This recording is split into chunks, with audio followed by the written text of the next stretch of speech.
What is up, my friends? How are we? You are very welcome along to another match day here on Anfield Agenda. Another massive game for the Reds as well. Manchester City come to town in a must-win game for both sides.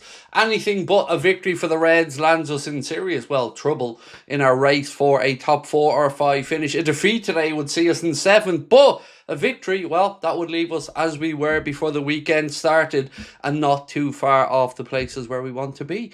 So the team news is in. I'm going to go through it momentarily. Just a reminder, we do have a new competition launched for February as promised this month with thanks to our friends at the Collector's Corner. We're giving away a signed and framed Jurgen Klopp shirt to one lucky winner. I believe the winner of the last competition was over in the United States, so that shirt will be on its way over to you soon. Again, with thanks to our friends from the Collector's Corner.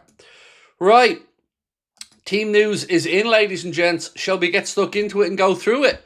The goalkeeper, of course, is Alisson Becker. Dominic Szoboszlai does come in at right back alongside Ibrahim Konate and your captain, Virgil van Dijk. Left back for this one, Milos Kerkez. And then into midfield, it is Ryan Gravenberch, Alexis McAllister and Florian Wirtz. Cody Gakpo on the left, Mohamed Salah on the right. And, of course, it is Mr. Hugo Ekitike through the middle. Scotty, I seen your message just before we started, my man. Hope you're well. 3-1 to the Reds. Come on. And yeah, family and myself are okay. Thank you, bro. Not too bad. Liz, lovely to see you as always, my friend. Happy match day to you as well. And fingers crossed for a good result today. We certainly need it. So, how are we feeling? I mean, Manchester City played midweek. The Reds, of course, have had plenty of time to rest. 8 days since our last fixture. So certainly fatigue shouldn't be an issue today, nor should a lack of time on the training ground. The bench for the Reds today, by the way, is Georgi Mamardashvili, Freddie Woodman, Wataru Endo, Federico Chiesa, Curtis Jones, Andy Robertson, Trey Morris-Leone, Calvin Ramsey and Rio Ngamoa. The Manchester City team has just been announced. It is Donnarumma, Matheus Nunes, Kusanov, Mark Gay, Ray Knight-Nuri, Rodri, Bernardo Silva, Nico O'Reilly, Antoine Semenyo, Omar Marmoush and Erling Braut Haaland. Their bench is Trafford, Diaz, Reinders, Ake, Cherky, Nico, Foden, Elaine and Lewis. That is the Manchester City bench. So how are we all feeling? It's a big game. It's one of the biggest ones of the season so far, in a game that, quite frankly, nothing but 3 points is going to do us. And I know I say that most of the time, but it is true today. If we don't win this game, well, our quest for Champions League football for next season will have taken a pretty big dent. So fingers crossed we can get the job done. Like I said, we did have a week between games, 8 days between games to prepare. So you certainly think fatigue and a lack of time on the training ground shouldn't be an issue. Right, what do we got? 2 goalies again. I know, Jonathan. I was just reading through it there, bro, and my thoughts went exactly the same as yours. 2 goalkeepers on the bench yet again. Kaz, how are you? Hi, Craig. Nice to see you, Connor. All the amazing mods and this wonderful community. I hope everyone is well today and ready for a win. I'm definitely ready for a win, Kaz. I am definitely ready for a win. It's a huge one. It really is. Like, I know we often talk about how big games are, but honestly, this is going to be a big game for both of us. If Manchester City drop points today, you would have to say that is one more finger on the title for Arsenal, or one more hand, you might say, on the title. If we don't win this game today, well, then we have serious issues with regards to our own season objectives to get Champions League football, which, even in itself, saying that out loud as a season objective feels a little bit defeatist, you know, but that's where we're at this season. I knew Pep would be evil and use Gay and Semenyo. Well, of course he's going to use them. I mean, nothing evil about it, to be honest, dude. It's, you know, they're Manchester City players. And both of them have had a pretty big impact since they've gone in, especially Antoine Semenyo. He's been scoring plenty of goals there for Manchester City since he went in. Mark Gay, well, look, we'll get to have a look at him up close at Anfield today, just not on the colour shirt perhaps we were expecting previously. The Manchester City bench, I will run through. Actually, I've already run through that one for you. Trafford, Diaz, Rangers, Ake, Cherky, Gonzalez, Foden, Elaine and Lewis. Crystal Palace have just gone 1-0 up there against Brighton and Hove Albion in the other game of the Premier League. So, get your score predictions coming in. Connor asked me earlier on, was I sticking to my 2-1 prediction? Honestly, I don't know. This could be anything, this one. I do think there'll be goals in the game. I was looking at Jones Knows, the guy who does the predictions on Sky Sports, and he thinks Liverpool win this 4-1. He thinks Liverpool could rip Manchester City's high line and defence apart. Let's wait and see what happens, but I hope he's right. I mean, God, sitting here at the end of the game talking about a 4-1 victory would be pretty damn good.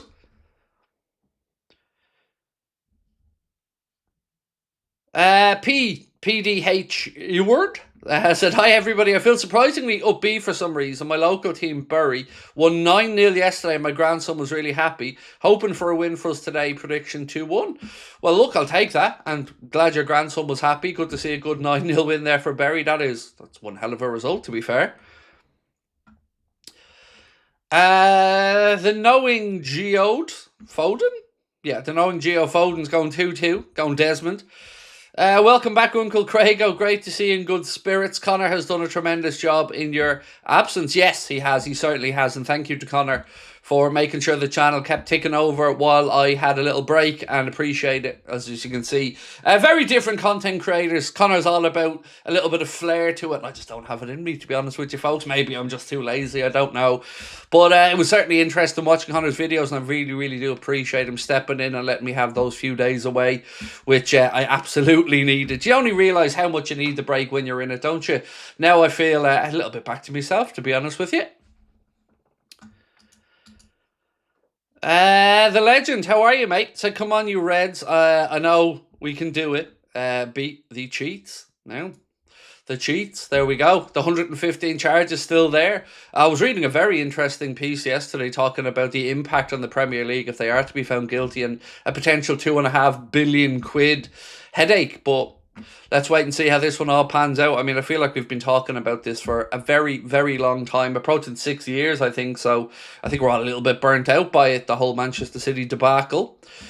Grizzly, thank you, bro, for gifting 5 memberships. Appreciate you. Also, before we went live, the Irish Wanderer. Welcome to Anfield Agenda. Ultras, my friend, and a name that I just can't pronounce. It's way too long. Welcome to Anfield Agenda FC.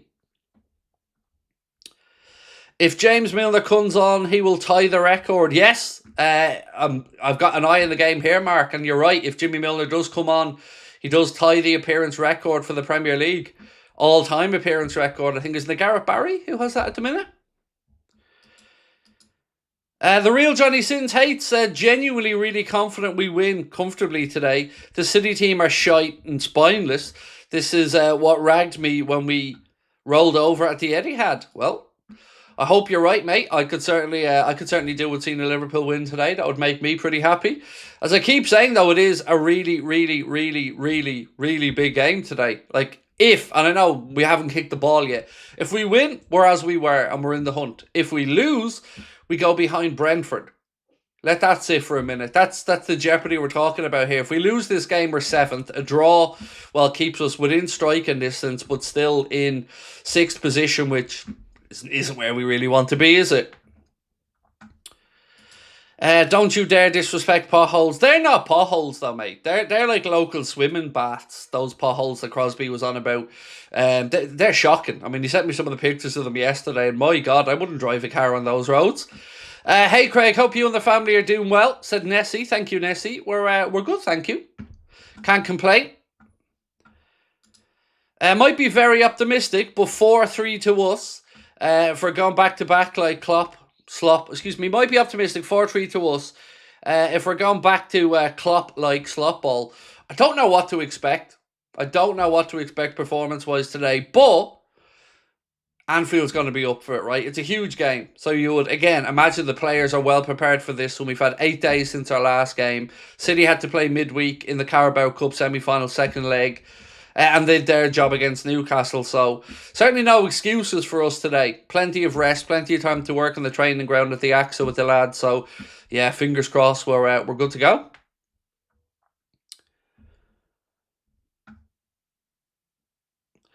What's really crazy is Gareth Barry has 4 full seasons of the game more than Milner. That is nuts, actually. That is a mad stat, Connor. But Jimmy Milner's still Jimmy Milner things. And still out there playing football. It's crazy, but be lovely to see him get the record. I mean, he is Mr. Consistency, isn't he? And Mr. Professional. Oklahoma Copbite said, you seem well rested, Craig. I hope you enjoyed your days off. I didn't really do much, to be honest, mate. I really just needed a rest. That's what was needed. I was mentally and physically absolutely just in bits. Been flat out for a long time, catching up on an illness, and just completely drained. So I needed time away, or it'd be no good to anybody. So fingers crossed. I mean, what a day to be back. I mean, couldn't have picked a bigger game, could I, to be back for? So looking forward to it. Paddy Wacker said, Craig, honestly, you were missed. I agree with whoever said Connor did a brilliant job filling in, but you were when you were on a well-deserved break. Look, it was just something I needed to do, to be honest. If I didn't do it, I didn't think I would have lasted through the season. I was just feeling really run down. So, bit of rest, a bit of R&R, and we're back and ready to go. Obviously, we've got this game today. We've got another game on Wednesday then in the league against Sunderland up at the Stadium of Light. And then next Saturday night, 8 p.m. kickoff, Brighton and Hove Albion rock up to Anfield in the FA Cup.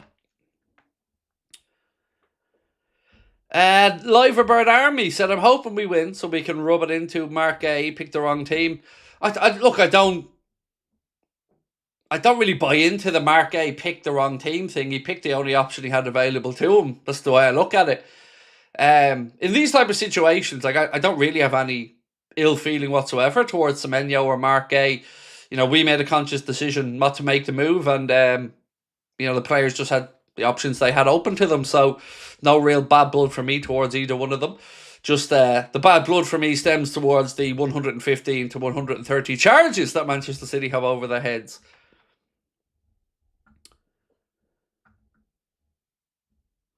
(2-1). The defence startles us. Canade Verge. There you go. I'll take a 2-1. I'll take any win today for us. I do get the feeling there'll be goals in it, but it'll be an interesting one. I mean, just looking at the teams again, Szoboszlai at right back means obviously we are lacking him a little bit further up the pitch, but he does have the pace. He'll be up against the likes of O'Reilly and maybe Senyo will drift across.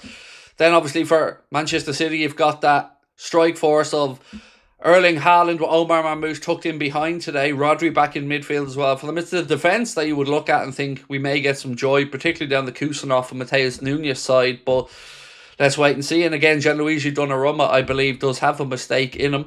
I never really buy into the Donnarumma is, well, as good as people make him out to be. I've watched them plenty over the years, and I've seen enough errors in his game as well to think that I just think City are vulnerable at the back. If we are to get at them today, I think it will be down that right-hand side or left-hand side.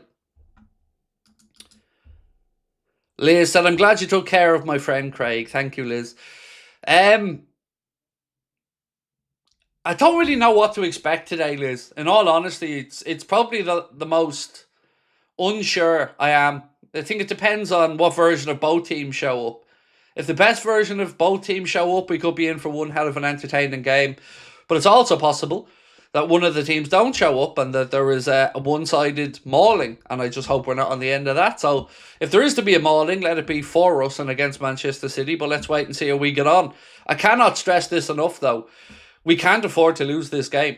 If we lose this game, there has to be consequences to it, because we are then getting into the realms of nowhere near our objectives and falling away further. And I thought about this long and hard on my days off, because part of the reason I was taking time off was because I was doubting myself. I was doubting my thoughts. I was doubting my standpoints and viewpoints. And I needed a bit of time just to gather myself and think, how do I actually feel?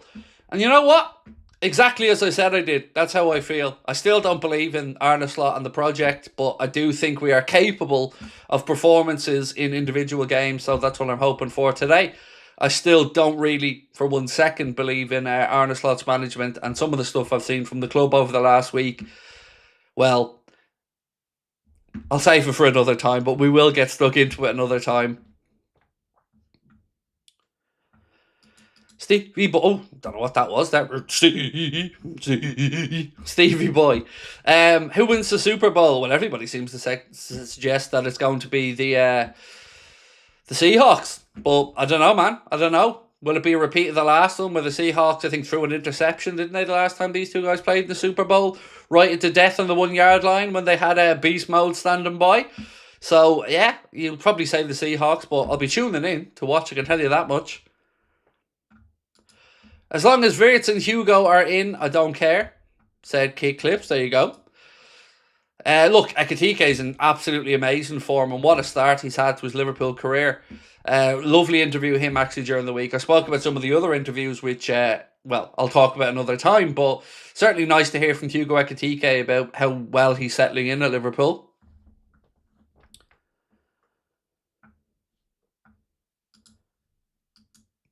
Liverpool fan said, I think we win today 2-1, hopefully. Yeah, that's what I went for, my prediction as well, but honestly, I can't really argue with anyone's prediction today. You could say to me 5-all, and I could see a world for that. You could say to me City to win it, I could see a world for that. And you could say Liverpool to win it, and I could see a world for that. It is one of those games that genuinely everything is on the table. Every result is on the table.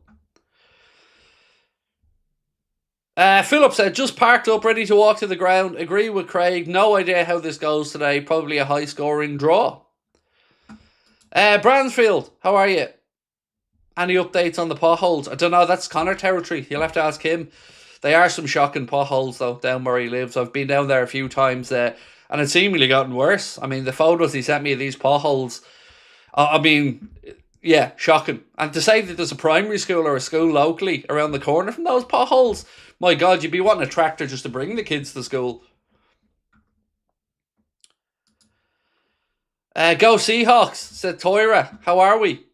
So we know where his colours are pinned to the mast anyway. My daughter's boyfriend's a Seahawks fan, so he's pretty nervous about tonight's one. Do me and Connor live close by each other? No, we live about an hour away. About an hour's drive away from each other. Connor lives in the real countryside. I live a little bit closer to civilization than Connor.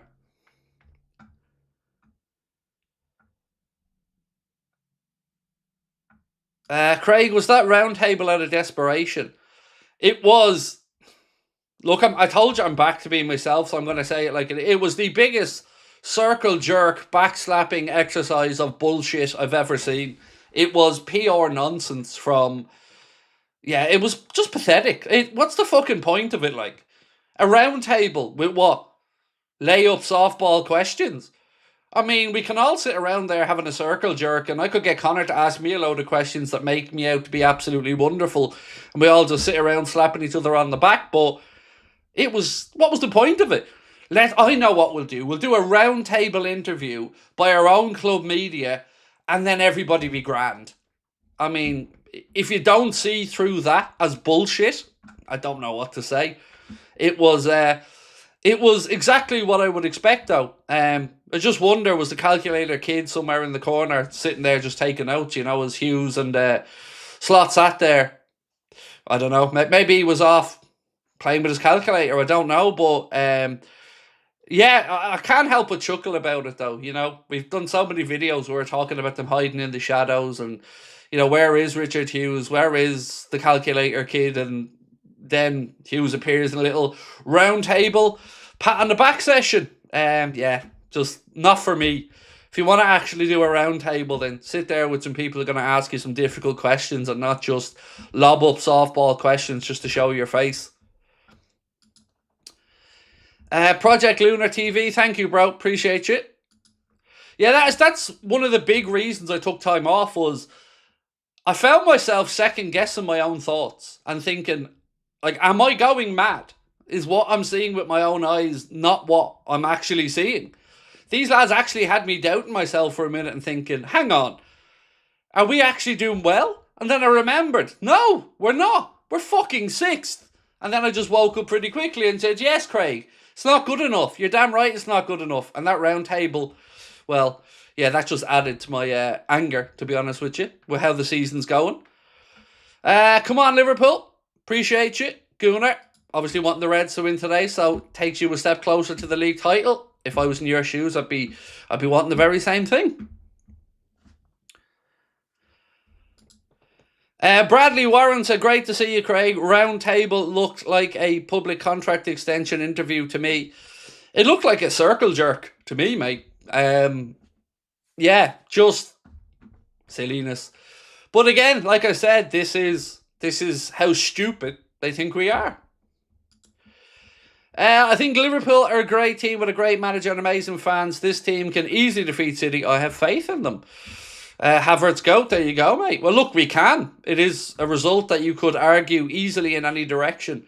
Liverpool to win, absolutely possible. City to win, maybe a bit less possible with the record they have, but still possible. And certainly a score draw would be on the cards as a possibility today. Michael Manning said, lovely to have you back. Thank you, bro. Appreciate you. Nice to be back. Sonder said, 4-1, easy win today. They're shy.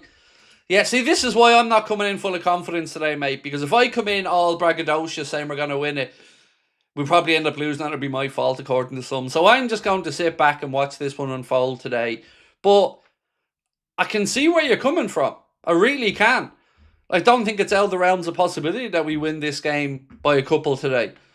Yeah, I mean, it's been interesting watching Newcastle recently because, of course, we were all happy with the 4-1 victory, and rightly so, over Newcastle.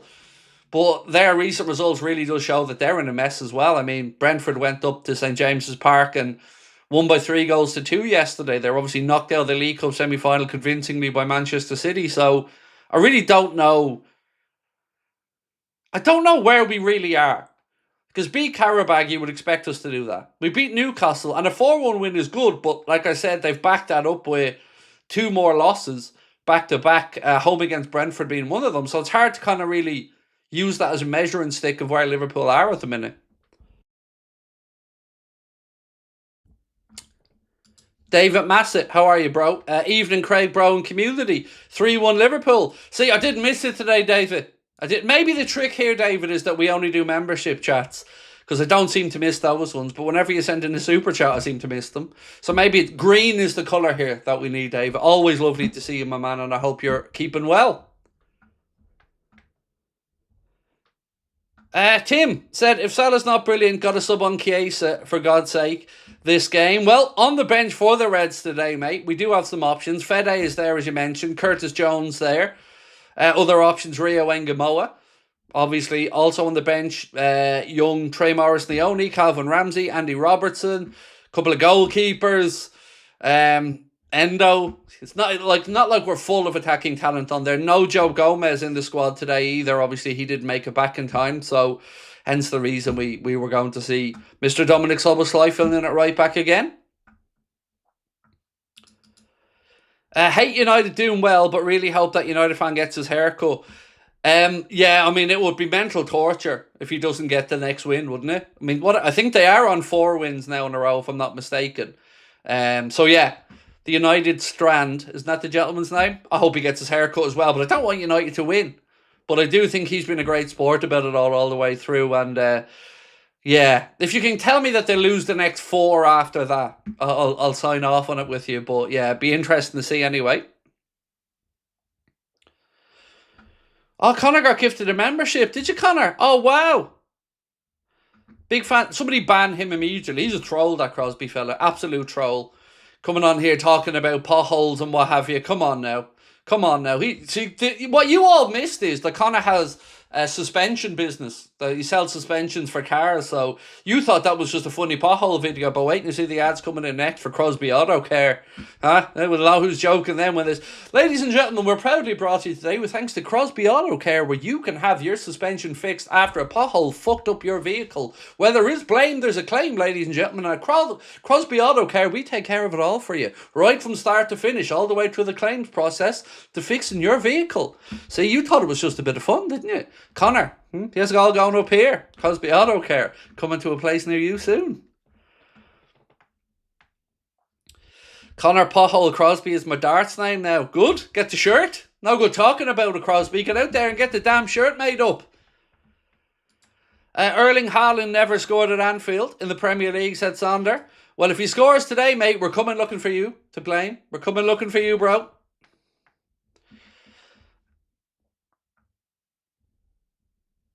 There were some great potholes as well, Craig. Christina, they weren't potholes. They were public baths. I was waiting to see, like, Lido somewhere written on the side, like. I swear I've been to hotels with smaller swimming pools than some of them potholes that Crosby was showing. Like, it really is shocking to think that is a genuine road where genuine people live. I wouldn't pay a penny in tax if that was outside my house. I'd be demanding the council out there fill in every damn one of them potholes. But it's okay though. I don't need to worry about it because I have Crosby Auto Care. So I'm fully covered. You know, my suspension top notch. Thanks to Conor Crosby, I'm basically driving around in a tank. Thanks for the content, love from South Africa. Rohan, love right back to you, my friend. Thank you for joining us. Appreciate you. Misty said, so glad you're back and feeling good. I'm getting there, Misty. I'm getting there. I'm not going to lie. I'm a little bit jittery. I'm a little bit nervy. Always, even the first stream back after, even 2 days away, and I feel a bit jittery, but I'm easing into it. Hopefully we've got an action-packed 90 minutes and we're all happy at the end of it. Right, again, just a reminder, ladies and gentlemen, the fun never stops here at Anfield Agenda, and nor does the thanking you for your support. So, with thanks to our friends at the Collector's Corner, as promised, we've just launched our February competition. This month, we are giving away a signed Jurgen Klopp frame shirt completely free. Scan the QR code below or use the link in the description for further details. And as many of you have been in touch to say that you, one, didn't even know about our friends at the Collector's Corner, and two, are very impressed with what they have on offer, you can treat yourself to 20% off any purchase at thecollectorscorner.co.uk by using our code there on screen, Anfield Agenda 1. That will get you a nice little 20% off. And yeah, look, I wish I could sit here and tell you that I haven't bought about 15 items, but I have. My missus is going to kill me when she realises quite the extent of what we have lying around ready to go up on the walls of the house. But it is what it is, ladies and gentlemen. And, you know, a man can only do... A man has needs, has hobbies. And mine is collecting stuff to put on the walls. And could be worse. You know, I could have model train sets. Maybe that isn't worse, I don't know. But, you know, someday my wife does hope there will be room for a photo of the kids, the wedding, something. I wouldn't hold my breath if I was her, but someday, you never know. Misty said, understandable to feel like that, mate. Hope you have a good game and it's a nice stream for you. Yeah, it was, you know, when you take a little bit of time off or you go on holidays, whatever, I didn't realise how much I needed it until I was actually in the midst of a few days off. Usually I'm itching to get back after a day or two, but my body just switched off and just knew I needed a rest.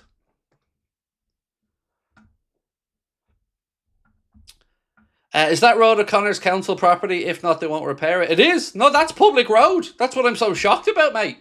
You know, I even asked Connor that same question, like, is that the road up to your dad's place, or is that the public road? And he said it's a public road, and here's the kicker. There's a school around the corner, a primary school. Imagine, like, driving your kids to school and that's the route to school, like, shocking. But it's okay, though, because Crosby Auto Care will be there for you throughout it all. Mark said, so Craig, are you back for good now, or doing the late night agenda again? Honestly, I don't know yet. I'm going to see how I feel today, going to see how I get on and kind of go from there. I hope so, you know, if I'm able to, yeah. That's the plan, but we got to take it one step at a time and see how I'm feeling tomorrow, you know. But that is the plan.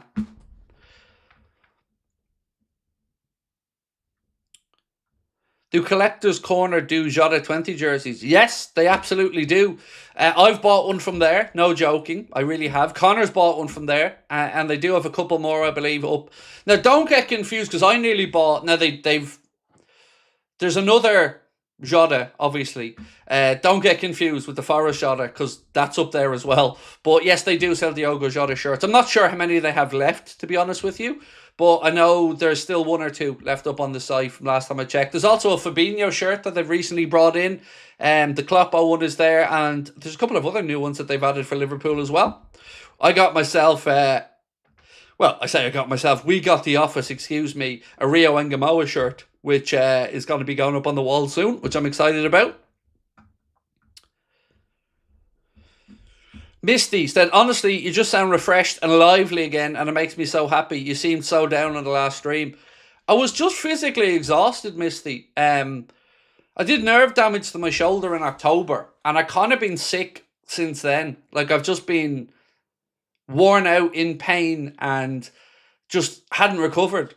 Like, really didn't realise the extent that that shoulder injury actually impacted the rest of me. Like, I still don't have full feeling in my fingers. So between that and the mental exhaustion I was feeling, like I said, I really just got to a brick wall where I needed to just take some time. And of course, Connor, being the absolute gent that he is, was always very supportive and respectful of me needing a few days away. Sonder said, must win or top four looking scary. Much love, the go. Well, look, I think we can safely say at this point, top five. Top five is going to be enough.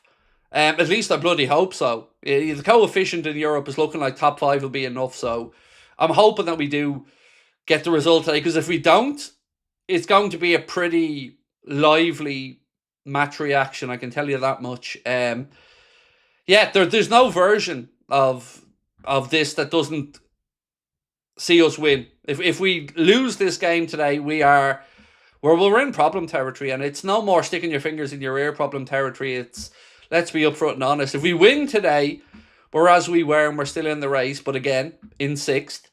So yeah, big couple of games. You know, you would hope for 6 points today and on Wednesday.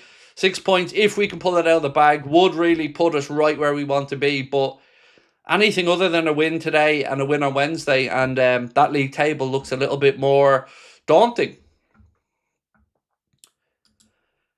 Nimrod Hurwitz said, finished version of Rodri, Silva and Rico Lewis 2.0 in that midfield. We should win this. Yeah, I mean, looking at the team on paper, the City team, you know, you would think we could have some joy down their right-hand side. I mean, Kusanov has a mistake in him. He definitely is jittery. And then we've got Mateus Nunes as well, who, look, is a good footballer, but you'd have to think that we have enough experience and enough talent out there that this is there for us. It really is. Like, this isn't a fearsome Manchester City team, in my opinion, and I think I agree with a lot of people saying this feels like a good time to play them. We've had 8 days to prepare, to rest, so we've no excuses. I know City played midweek, so like I said, 8 days, plenty of time at the training ground, plenty of time to put the game plan together, and now it's time to go out there and get the 3 points.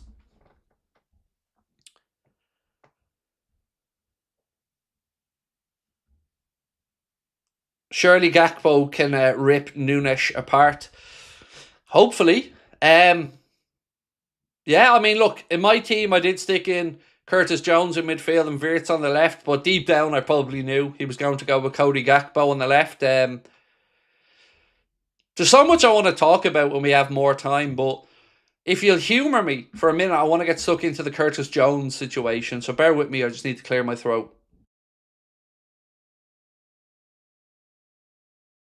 So, let's talk about Curtis Jones for a second, because I'm really annoyed at our football club for the way our contract situations have continued to evolve. So right now, we've seen different types of articles written midweek around Curtis Jones and his future. But every one of them points to the fact that Curtis Jones, at the end of this season, has 1 year left on his Liverpool contract, and that Liverpool will need to make a decision on his future if they can't agree a contract extension with him. Now, my question is, how have we once again allowed ourselves to be in this position where a player in his prime, a local homegrown player here, is 1 year away from his contract being out of date, on the back of the situation with Trent, Mohamed Salah, Virgil van Dijk, Ibrahim Konate, and many, many other Liverpool players in recent history who have got their contracts right down to worrying level. It's easy to say George Southgate and Jurgen Klopp took their eye off the ball, but Messrs Hughes and Edwards have been in the door now 18 months. And in that time, no contract extension for Curtis Jones and no resolution to his future. Why does this keep happening? That's my concern. Why are we taking our eye off? Or is this a tactic and I'm missing something in it? Is there some financial sensibility to allowing players to get to this point? Surely getting money and proper money for players is important if you're going to have a sustainable or self-sustaining football club. So I don't understand where the genius is here yet again and allowing another situation to develop where a player's contract is getting down. And of course, Andy Robertson's up at the end of the season as well. We know that they have to trigger a clause in Allison's to trigger a 1 year extension there. It just seems like, once again, there's a lot not being done and a lot that is being left to the last minute. And that doesn't seem like good planning for me. And I just don't get it. If we're going to be a self-sustaining club who wants to make every penny count, then surely selling at top quality prices is important. And allowing players to get to a year to go on their deal isn't going to get that done. And that's before we get into the idea that Jones was seemingly open to leaving on loan to go to Inter, and why is that? So many things that I was thinking about while I had my few days away. But the contract situation is one that, whatever side of any playing debate we're on, I think we all should be concerned about the way the contract situations have gone in the last few years.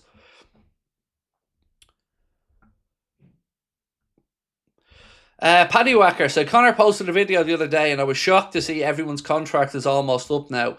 I can understand Slot's contract, but the players 8 or 9. I know! And that's Hughes and the Calculator Kid as well. They're both up in 18 months. So you've got Slot, you've got Hughes, and you've got Edwards, all up in 18 months as well, or less than 18 months.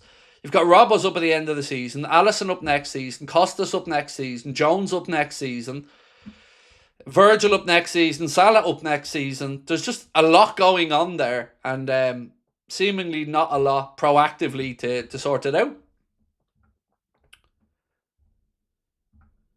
David Jones, always lovely to see you, David. Thank you, my man. Hope you're well. It's good to see you back, Craig. Hope you and the family are good.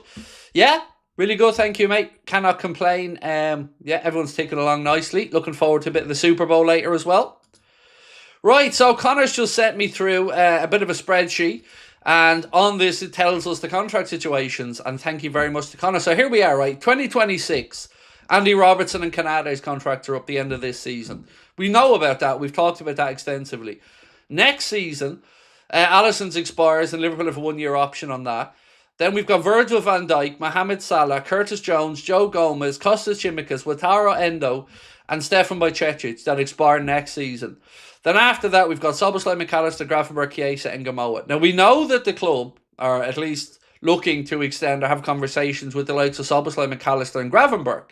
And they do have a bit more time to run on their deals. But, you know, we are looking at the end of an era, as I've said before. We've got the likes of Van Dijk and Alisson who probably will leave, or excuse me, Van Dijk and Salah who probably will leave when the contracts are up, if Salah doesn't maybe even leave beforehand. Then you've got so many there. Like, there's just so much work to do. And I don't understand the Jones one in particular. You know, he is a born and bred Scouser who's spoken openly about his love, admiration for Gerrard and all things Liverpool. And yet we can't agree a contract extension with him, or even seemingly have a willingness to discuss it. You know, if you want to get rid of Curtis Jones, then again, that's the type of thing that these roundtables fans would love to see asked.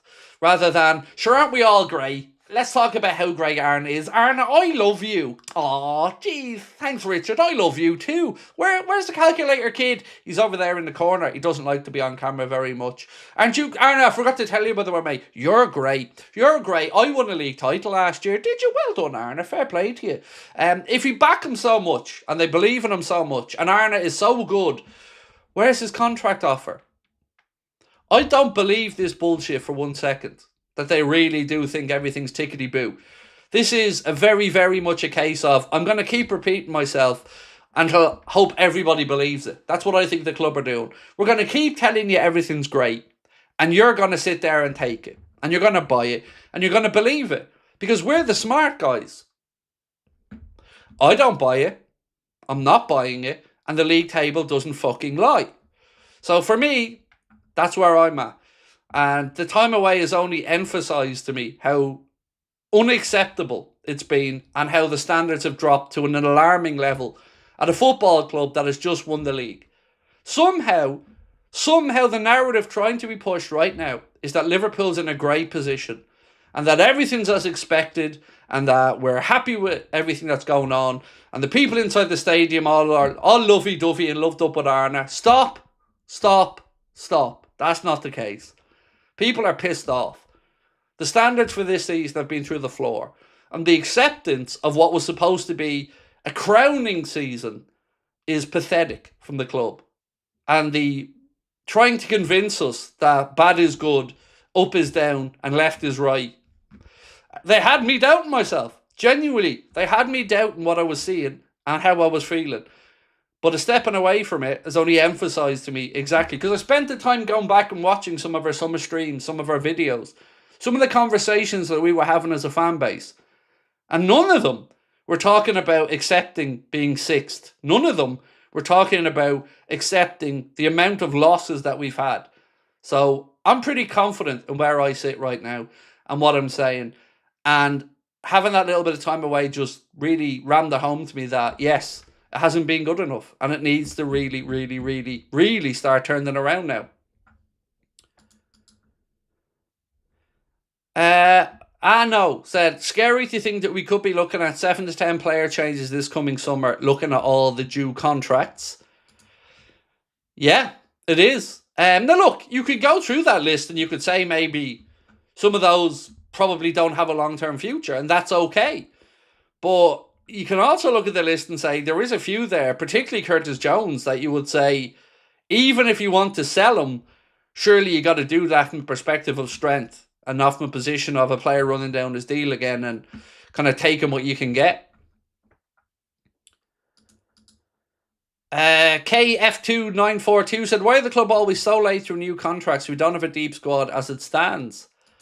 I don't know the answer. That's why I was saying earlier on, I'll be the first one to put my hands up and say I don't fully understand football finance in a way that I can think this through and find a way. Maybe there's an accountant out there or somebody who can tell us that there is an accounting reason for us letting players leave when their contracts are nearly up or not getting the type of money we should be getting for them. Maybe there's something I'm missing. Maybe the amortization of the contract or something gives us more FFP wiggle room or something like that. But it doesn't feel right. It just doesn't feel right seeing so many players running deals down. Gaming Kid 67 said, if we lose this, Champions League is gone. Must win. Look, if we lose it, and again, we haven't kicked the ball yet, so let's not be too hasty. But if we lose this, yes, we are screwed. There's no two ways about it. We're 7th if we lose this game. Let that sit for a second. 7th, and with Everton right there with us. And Brentford will have gone ahead of us if we lose. Brentford, the team who are being tipped by many for relegation. And yet the backslapping exercise of the round table makes it out like everything's going as they expected. You know, I even read a piece from Jonathan Norcroft. And this made me laugh, because I wonder, am I included in this? I doubt it, but let me just read it out to you. So, this made me chuckle when I read this piece in the Times. It said, there was a booing at the previous home game. Arne Slot's name is barely sung at the stadium, and even intelligent voices in Liverpool fan media and leading Liverpool-leaning mainstream journalists want to tell you Xabi Alonso would be a better bet. Am I included in the intelligent voices? Because they're saying intelligent voices in Liverpool's fan media are leading for wanting Xabi Alonso in. Am I getting a compliment there from the Times? Or are we just... we're not the intelligent ones. But either way, they're acknowledging what is fact. That it is tough to get behind Arne at the minute because we just don't feel that same connection. Now, the piece basically summarised to say his biggest crime is that he isn't Jurgen Klopp. And again, I think that's a little bit unfair to Liverpool's fans, because we knew that Arne wasn't Jurgen. We knew that. And it isn't because he isn't Jurgen that people like myself really don't feel the connection. I can summarise it for you, Jonathan, really simply. He needs to stop talking bollocks, and then we'll be a little bit less frustrated.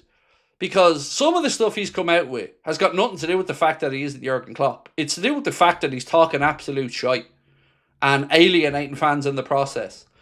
But it's okay, though, because Hughes and the Calculator Kid are delighted with how things are going, so we've nothing to worry about. They've nothing to worry about. Everything's going to be grand. Haris, keep up the great content, Craig. Thank you, my man. Appreciate you. Eddie said, no matter what, my opinion won't change. Look, Eddie, for me, this is the way I'm going to try and look at the rest of the season.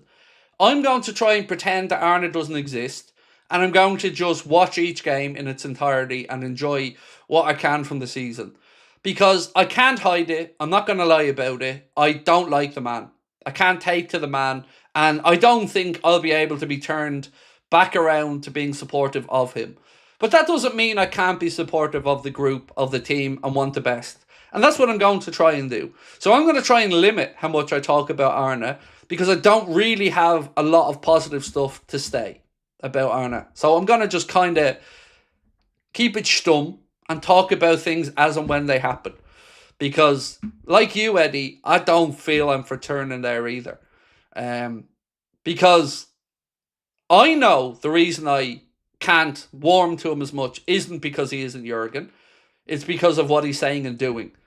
The change of style. He was even trying to write in the piece to show that somehow this football is almost a parody with the way that we played under Jurgen. He was trying to convince in the piece and use that to show some similarities. Now, I don't feel that it's the same type of football. I don't feel that we're playing in a similar vein. And I do feel it is a more cumbersome, slow build-up. So that's one of my biggest critiques about the way we've been playing is it's just too predictable. And now, Jonathan in his piece also writes, it's taken until this season for people to mourn the differences. Inside the football club, there is an understanding that fans and maybe even media are experiencing a delayed reaction to the Klopp era ending. Last season, because Liverpool were in a title race, the focus was on getting behind the team, whereas this one, according to a long-term Anfielder, whatever the fuck that is, let's think about what we lost. Let's not. Let's not think about what we lost. Let's think about what we had. And let's think about what the future is. And what we had was a team that won the league last year. And what we had was a team that went out and had £450 million spent to improve it. That's what we had. And what we're seeing is a team in sixth after spending the money. So I would kindly say to Jonathan and any other journalist that thinks this is a delayed response to Liverpool fans just missing Jurgen. No, it's not. It's because we've gone backwards. And there's no denying that. You go from winning the league, spending money, and we're sixth. It doesn't take a rocket scientist to figure out why we're not happy. It's got nothing to do with a delayed reaction to missing Jurgen. It's to do with the fact that we're fucking sixth. How hard is this for them to understand? We're sixth. That's why we're unhappy. You know, if we were second or third and within striking distance of Arsenal, there would be a lot less. Now, you'd still have people who maybe don't like the style of football, and that's a different conversation. But once again, they're trying to just make us feel like we're wrong. And I spend time to go through the videos in the summer, to look at the chat, to see how we're feeling, and we all had expectations of silverware, big silverware, and a proper defence of the title. Because even in the Klopp era, one of our biggest grievances as Liverpool fans was how pathetic our title defence was after Jurgen did win the league. And now we've seen it play out again. But we were supposed to have alleviated that by spending the money to improve the squad. Now we're being told that this was all expected. And that this is no surprise to anybody where Liverpool are. I mean, I respectfully disagree. Craig, would you take the winger from RB Leipzig? Jan Diamonde. Is that the guy? I think I've seen actually, I don't know if this means he's preparing for a big move or whatever, but he signed with Rock Nation Sports this week, a new agency. So looks like he's probably preparing the groundwork for a move. United's name have been in the mix for him as well over the last week. But certainly somebody that at least we'd have an open channel of communication to Kloppo to ask what the situation is. Right, let's hear some quotes from the manager before the game. There's a lot of motivation for today, said Arne. First of all, in front of our own fans. Second of all, we need the points. Third of all, because we are indeed, in large parts of the first half, not the whole first half, outplayed against City away, as we were so many times this season. We were unlucky with the referee decision, but they were the better team. So we were unlucky, Arne said. Unlucky. Yeah, unlucky. That's it, folks. We're unlucky. Arne is the manager, sets the standards, and he allowed them to slip towards the end of the league win and has been able to re-establish them. Well, you see, Martin, that's common sense, mate. And that seems to be what has been missing a lot of the time in the reporting, is exactly what you've said there. That it wasn't just that we won the league last year and everybody forgot about it. We won the league and then fell away last year. And that has been glossed over. So you're right. And I've said it many times and I'll say it again. Yeah, I'll say it again. We started this mess at the end of last season and it's continued into this season. I'm afraid to say, Craig, he won't be going to the end of the season, which I'm not happy at all, said Alan. Look, it looks as if he will see out the season, Alan. You know, the way this is trending and certainly the feedback. But here's the thing.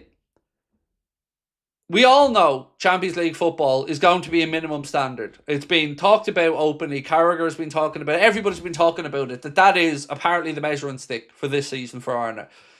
You know, we've qualified for the last 16 of the Champions League. Fair play. Nothing wrong with finishing third in the league phase. Happy with how that went. Some shitty results along the way. But ultimately, you know, we are where we want to be, roughly.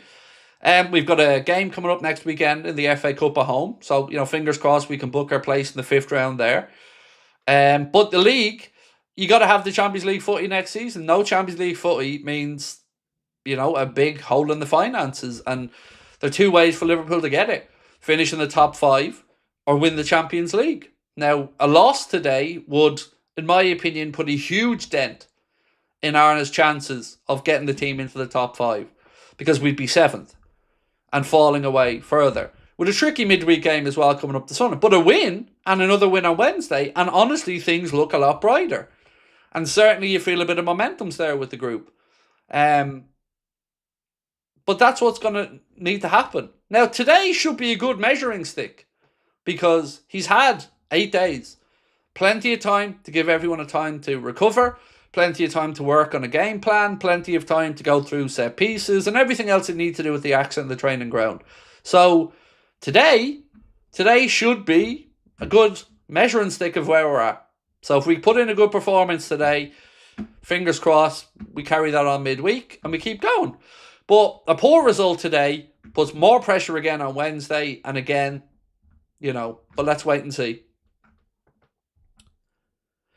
Right, ladies and gentlemen, couple of things. We've got 21 minutes to go till kickoff. If you can't, do hit that like button for me. You know the record. We like to get to 1,000 likes before we kick off the game. We'll be taking you right throughout the day today with a match reaction, player ratings video, and I'll be back late tonight with a news roundup video as well. If you haven't entered a giveaway yet, still plenty of time to do it. Our February competition, with thanks to our friends at the Collector's Corner, sees us giving away a signed Jurgen Klopp frame shirt completely free. Scan the QR code below or use the link in the description for further details. And don't forget as well that you can get yourself 20% off anything you like at thecollectorscorner.co.uk and using our Anfield Agenda 1 code that gets you that 20% off. Just scan the QR code in the bottom corner or use Anfield Agenda 1 at checkout.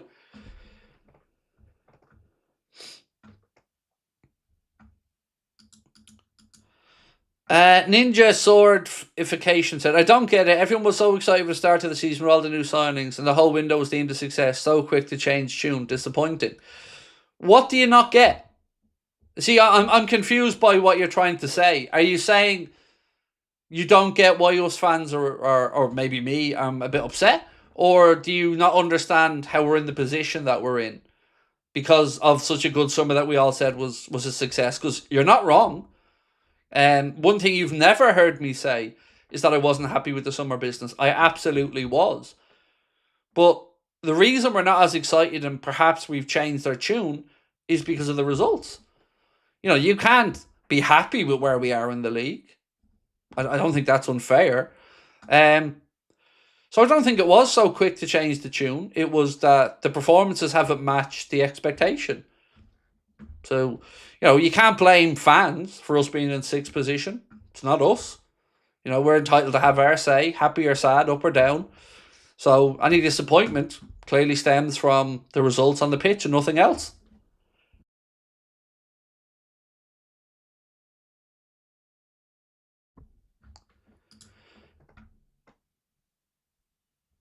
I am Whedon said, no LFC fan group where I'm at. Glad to have you all. Well, welcome in. It's lovely to have you with us, and thank you for your 6 months with us as a member, my friend. Appreciate you. Jaden said, Jan said he wants to join and play for Liverpool. Good.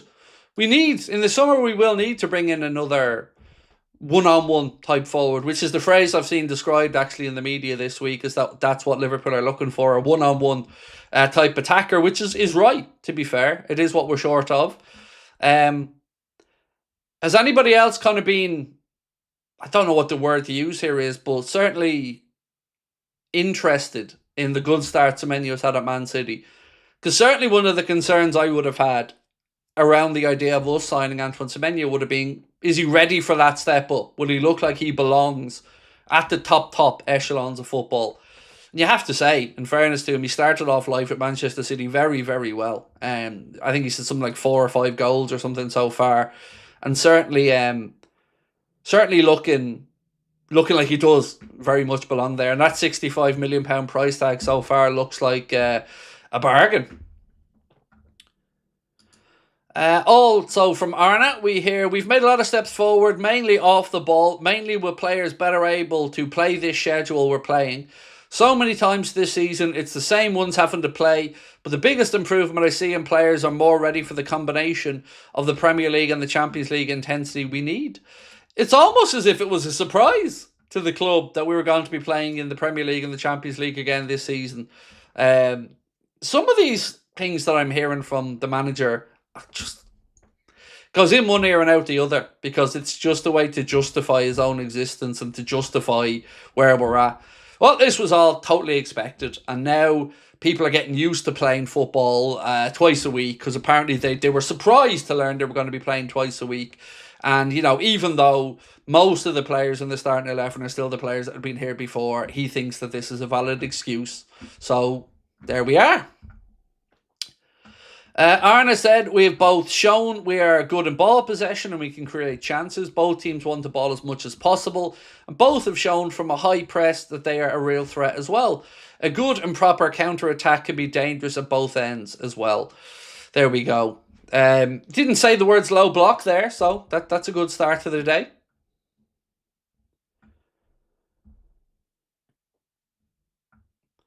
Nomad said, I can't listen to Arna anymore. It just winds me up. I'm nervous about our defence, said Hoarder. Slot is an excuse machine, said No Lie Eli. Pull the lever and a new excuse flies out of his mouth. Good. Sorry, I'm laughing because, again, I'm only back in it. What am I streaming now? An hour. And I'm already straight back into the agreeing with you on I can't listen to him. I just can't listen to him. So that's why I'm just reading out stuff these days. I just read the transcripts because, like I said, I'm going to just focus on watching the team play and try to limit my thoughts on the manager to responding to people. Brian, let's see where we stand today. Big shout out to you. Connor, loving your commentaries. Craig, studio looking sharp, my friend. Thank you, Brian. Very, very, very close now. Not too much work left to be doing in the studio. Yeah, we're not a million miles away. Hopefully, a month or so, we should be cracking on in there and getting a bit of content out. But thank you, Brian. Always a pleasure, my man, and love to you and family.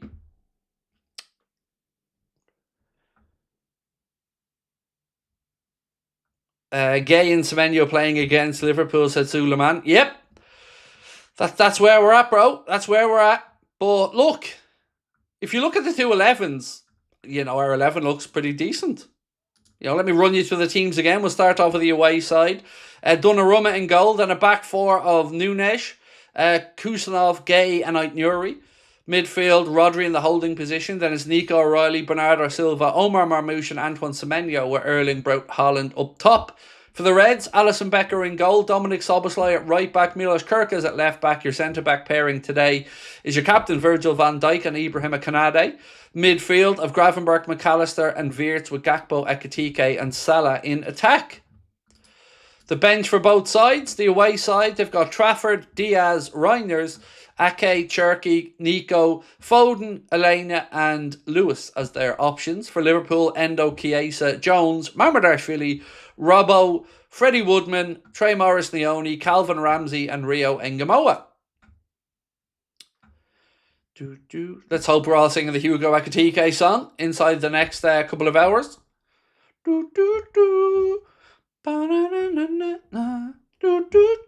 We're 181 likes away, folks, so if you can, you know what to do. Hit that like button for me. We've got 13 minutes or so till we get underway today in a massive game for both sides. Anything other than a victory for Manchester City sees Arsenal get one more finger on that Premier League trophy. And anything other than a victory for the Reds, well, sees us really in trouble with regards to the race for Champions League qualification. So yeah, fingers crossed. Honestly, any result today won't surprise me. Liverpool winning by a conclusive scoreline wouldn't surprise me. City winning, well, conclusively at Anfield would surprise me, to be fair. If I had to kind of hedge my bets into the middle, I'm probably thinking a score draw. Sounds about where I'm at, but that's not really much good to either side either. So we may see a game where both sides go for it today.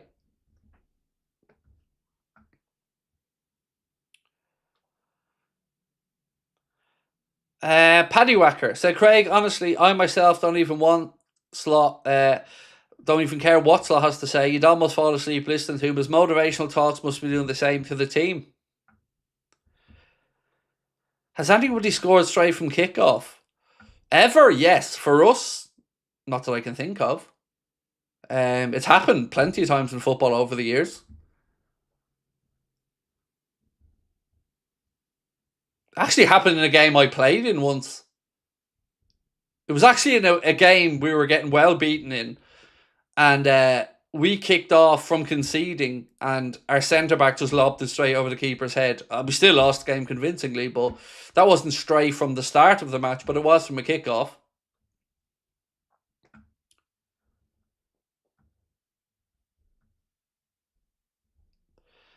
Martin Lawrence said, I can't see us winning today, not because this is a great Man City side, but because we can't seem to defend properly or see out games this season. Muldor said, Craig, so glad you're back, mate. Missed you. Thank you, bro. Appreciate you.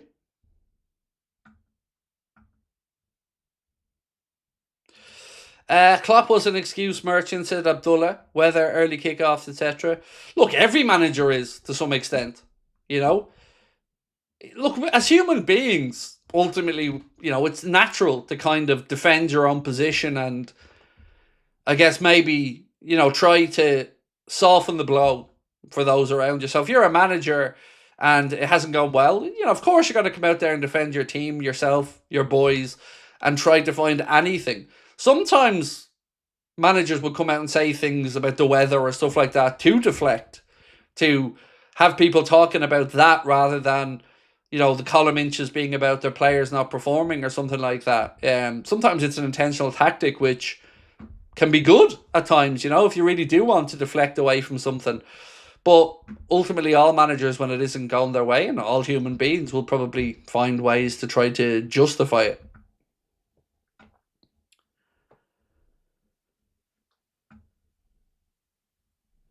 Ian, so we need to frustrate them. Vivid and Canade need to be strong today. Certainly, yes, they do. I'm really intrigued to see how Dom gets on at right back today. It'll be an interesting game, this one, and how much influence Dom can have on it could be pivotal. Also, I'm expecting another big game from Florian Wirtz today.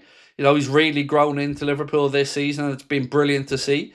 Most of us knew what we were looking at there, even in the lean times at the start. It was clear that he was getting to where he needed to be, and now we finally look like he's well settled in. Hugo, absolutely flying. A man full of confidence at the minute and just exudes positivity. So great to have him in the squad again. Hopefully today's a game Mo steps up in. You know, hasn't been the greatest of seasons for Mo, but big days like this are what, you know, Mo made his name on. So fingers crossed he can step up today. Gakpo, again, not a lot of people overly happy with Cody in the team. But the manager obviously believes in him, and tactically we know Cody's extremely good, extremely versatile tactically, if not offensively in possession, but always chips in with his fair share of goals each season as well. Can you read our bench players? Yes, certainly, no problem. So, bench today for the Reds, Wataru Endo, Federico Chiesa, Curtis Jones, Georgie Mamardashvili, Andy Robertson, Freddie Woodman, Trey Morris-Nyoni, Calvin Ramsey and Rio Engamoa. That's the Liverpool bench. The City bench, James Trafford, Ruben Diaz, Tiani Reinders, Nathan Ake, Ryan Cherky, Nico Gonzalez, Phil Foden, Max Alenia and Rico Lewis. That's the Man City bench. Itachi, how are we, bro? Good to see you back. Battle for 5th will be tough, but let's beat City today. Much love. Look, a win today, you would have to think definitely will fill the lads full of confidence, especially heading into a tough game on Wednesday up Stadium of Light against Sunderland, who've been brilliant at home this season in the Premier League. So, yeah, big week ahead, like I've said. City today, midweek, we've got a away game in the Premier League, and then next Saturday, Brighton rock up to Anfield in the FA Cup. Ian Whedon said he's wearing Lucky 0708 Gerrard shirt. Nice, well in. Right, folks, 22 likes to go, 7 minutes to kick off. You know what to do. Hit that like button. If you're a new member as well, welcome to the channel. If you haven't subscribed yet, please do hit that subscribe button. And also, don't forget one more time before we get underway, our February giveaway with thanks to our friends, the Collector's Corner, is live. We're giving away a signed Jurgen Klopp frame shirt, completely free. Scan the QR code below or use the link in the description for further details.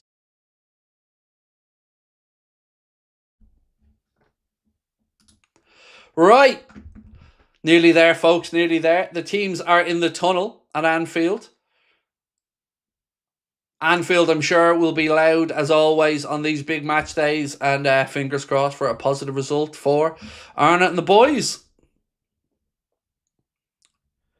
League table wise, well, look, you know the permutations. You don't need me to walk you through it. But a win today puts us as we were before the weekend started, with obviously Chelsea and Manchester United winning this weekend as well.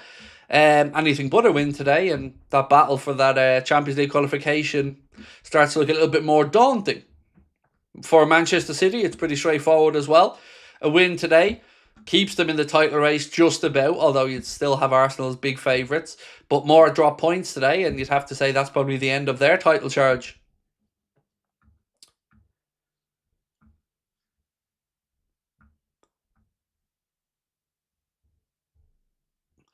Martin said, keeping all my lucky items on hold for the Super Bowl. Go Hawks. Nothing wrong with that, mate. Nothing wrong with that. I'll certainly be tuning in later on to watch the Super Bowl. Everybody seems to have the Seahawks to win it, though. I've not really seen many predictions, if any, of a Patriots win. Right, as I said, teams are in the tunnel. Fingers crossed, folks. Fingers crossed for 3 points for the Red Men today. Another game on Wednesday, like I said, against Sunderland. So plenty coming up over the next week.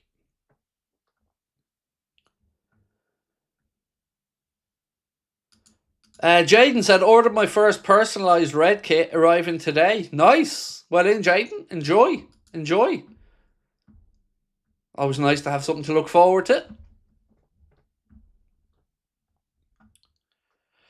Live About Army said, I'm going to predict a 3-2 Liverpool victory.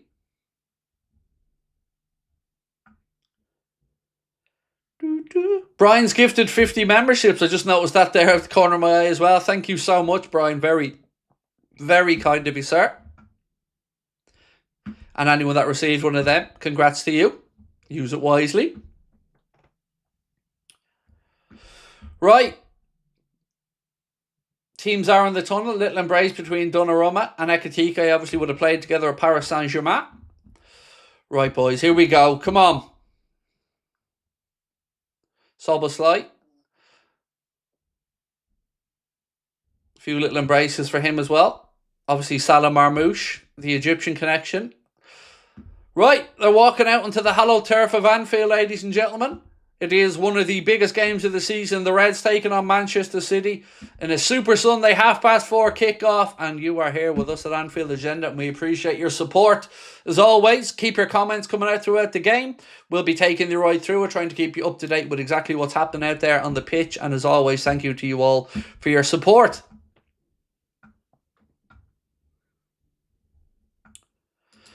Julio Cesar said, "Hey Craig, haven't checked out the streams in a couple of weeks. I've been super busy. Hope everything's good with you and the family." All good, my friend. All good. All good. Shane said, "Hey Craig, welcome back. Please draw this. Thanks."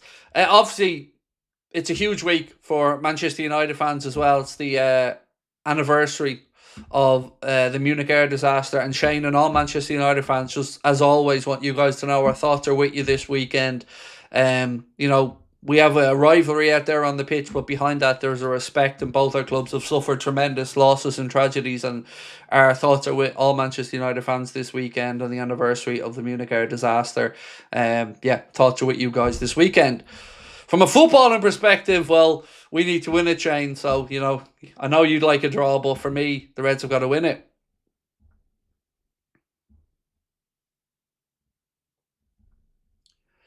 Right, let's take you through the teams one more time then before we get underway. For City, it's Donnarumma in goal, then it's Nunes, Kusanov, Gay and Aït-Nouri. Rodri, Semenyo, Marmoush, Silva and O'Reilly with Erling Haaland up top. For the Reds, Alisson Becker in goal. Right back today is Dominic Szoboszlai. Left back Milos Kerkez. Our centre-back pairing is your captain Virgil van Dijk and Ibrahima Konate. In midfield, Gravenberch, McAllister and Wirtz with Salah, Gakpo and Ekitike up top. On the bench for City, Trafford, Diaz, Reinders, Ake, Cherki, Gonzalez, Foden, Alenia and Lewis. For Liverpool, Endo, Chiesa, Jones, Mamadashvili, Robbo, Woodman, Nioni, Ramsey and Engamoa. Right, boys, 'tis time to do battle.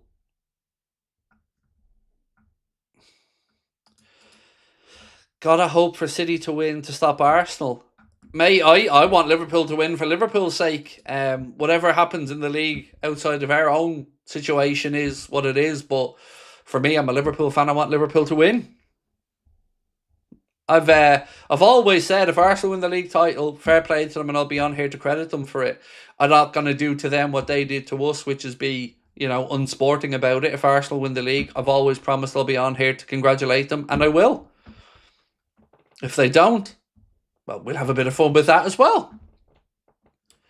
Right, almost there, folks. Two teams are in a huddle before the game.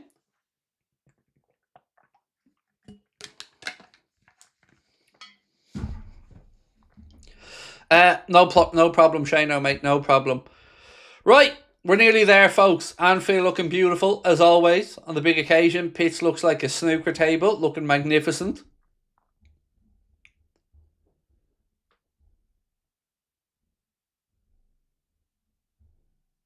Right, the Reds will be attacking the Annie Road end in the first half, as we like to do. Manchester City, I believe, will be getting us underway. Obviously, the Reds in our famous all-red Manchester City in their sky blue kit. And we are about to get underway. Come on, the boys.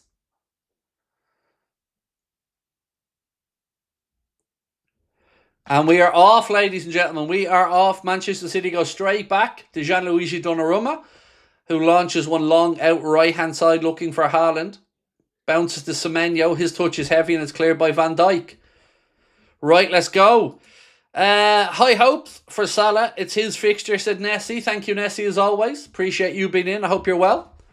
Right, City in possession at the back. Kusanov. He's closed down by Ekitike. Ball goes out for a City throw-in, but Ekitike straight away with a bit of a fist pump towards the Anfield faithful. Fair to say there's no love loss between Liverpool and City out there from a sporting perspective. Semenyo with a heavy touch from City's throw-in puts it straight out for a Liverpool throw. Down in the Manchester City penalty area, which Milos Kerkez comes across to take. Right, folks, I'll sync up for you guys at 1 minute. We are coming up to that. We are now at 1 minute. And 1, 2, 3, 4, 5, 6, 7, 8, 9 and 10. City go into our right back channel where Ibrahima Konate stands strong, does his job, passes it back to Alisson. Alisson goes upfield, but it's straight to a Manchester City player.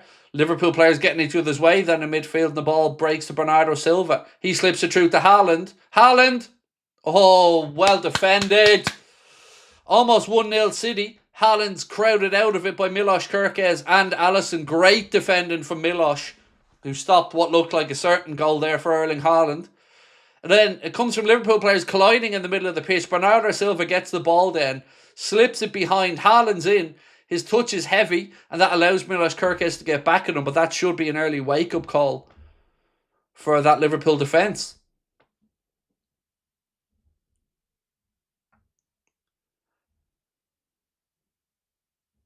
Van Dijk to McAllister. Kerkez back to Virgil. Virgil pings one out right hand side looking for Mo. Mo controls it and brings it down brilliantly. Back to Dom.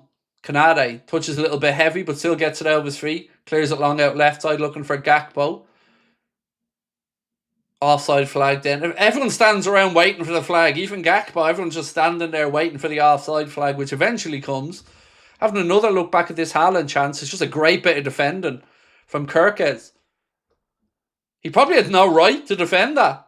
Well done. Just very tenacious defending there from Milos Kerkez. Well done, young man. Szoboszlai. Back to Ibu. To Ali. Ali goes out to Virgil. Virgil straight back to Alisson.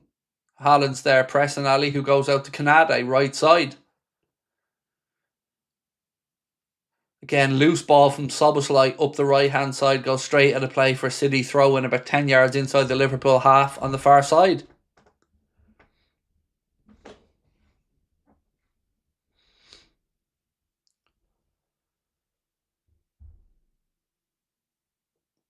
Szoboszlai clears it. Ekitike, his touch goes to Rodri. Rodri maintains possession. So Mateusz Nunes. Back to Kusanov. Donnarumma. Ekitike goes to press. Donnarumma goes to Mark A. He cuts in field, squares the ball over to Kusanov. Bit dangerous there for Mark A. And Kusanov just about keeps it in. Almost a Liverpool corner, but it's still with the Manchester City centre-back. Rodri now. Donnarumma. Again, the press comes on this time from Florian Wirtz. Come on, Hugo. Come on. That's it. Unlucky. Good play, boys. They're not giving them a minute at the back. City have played around Liverpool's press now. There's a bit of space for them to work in, but the press initially from the Reds was very good. Virgil steps in there ahead of Haaland, but gives the ball straight back to Manchester City with Omar Marmoush. Semenyo. 4! That's what a Semenyo shot was, basically. High, wide, and mind your heads.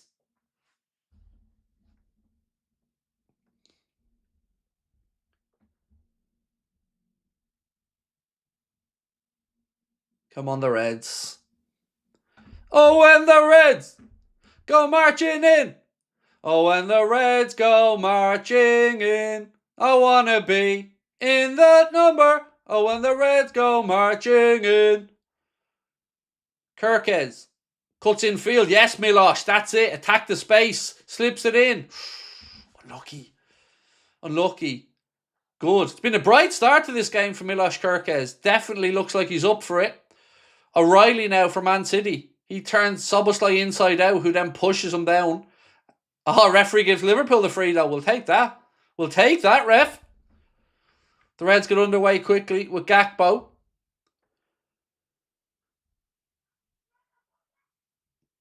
Ibu.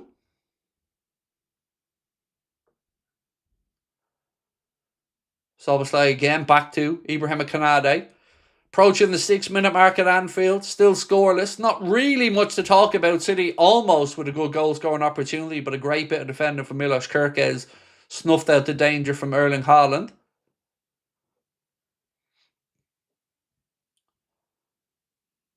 Semenyo. Back to Mateusz Nunes. Donnarumma. City looking to draw the Liverpool press on. Donnarumma floats one out left side.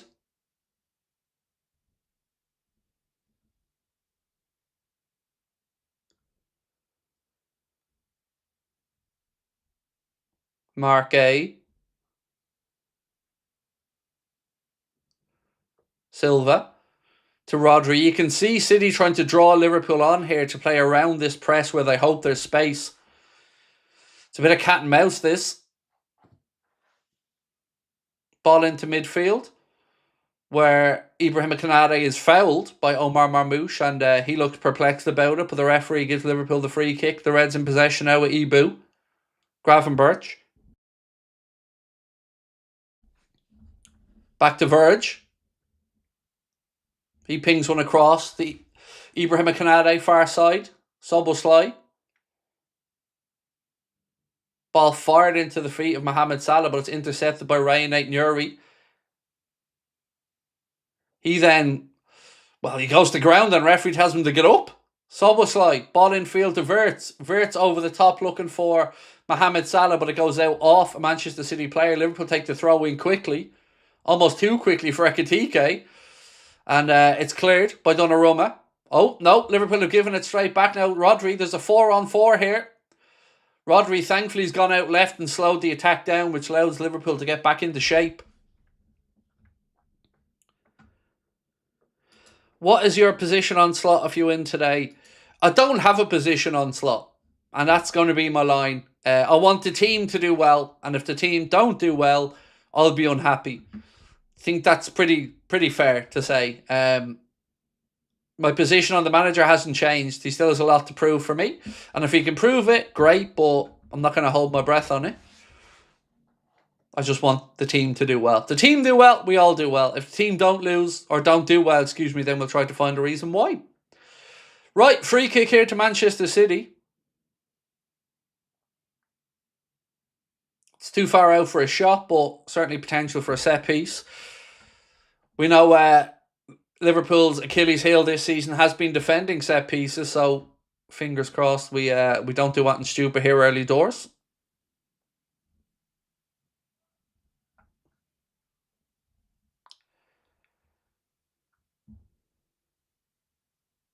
Right, Bernardo Silva standing over the free kick. Liverpool holding a defensive line halfway between the penalty spot and the edge of the 18-yard box. Ball floated in. City get ahead on the end of it, but nowhere near goal. It goes harmlessly behind for Liverpool. Goal kick.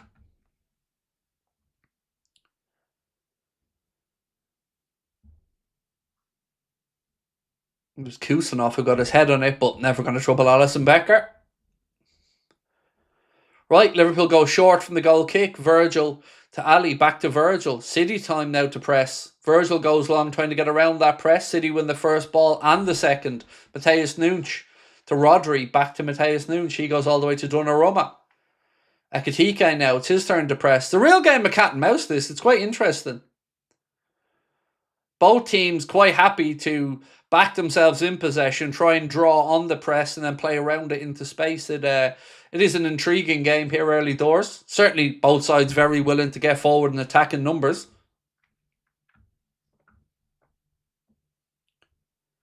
Free kick here to Liverpool now. City's time to defend a set piece.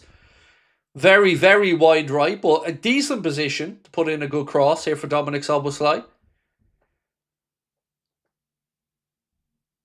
City holding a line 3 yards outside their 18-yard box.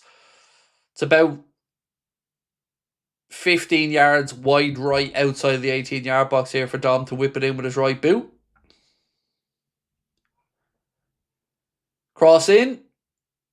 Salah gets a head on it. Out comes Donnarumma. He punches it clear, and then Aït-Nouri finishes the clearance for Man City.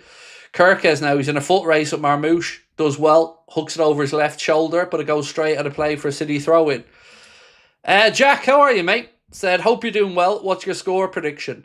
I think I'm going to stick with my 2-1 that I went with all week. Certainly how the game started. Yeah, I think... I'm quietly confident with how we've started, in all honesty. After that early scare from Haaland, I think we've settled into the game well. Still think it's going to be a game with quite a few goals in it, the way it's going. City in behind Marmoush. Marmoush drags it wide, but surely the offside flag goes up. How shocking, by the way, for Marmoush.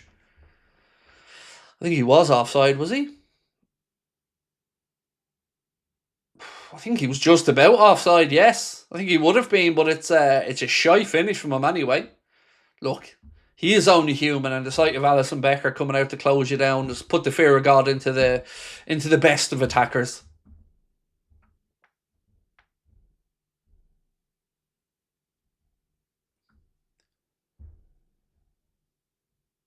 Right throw into City and right back to position. Nobody really shown here for Matheus Nunes. Eventually he flings the ball upfield. Van Dijk wins the first one. Second ball breaks into midfield where Nico O'Reilly is dragged back by Ryan Gravenberch. That'll be a free kick to Manchester City, which Bernardo Silva gets on with quickly. Plays the ball out left side to Aït-Nouri.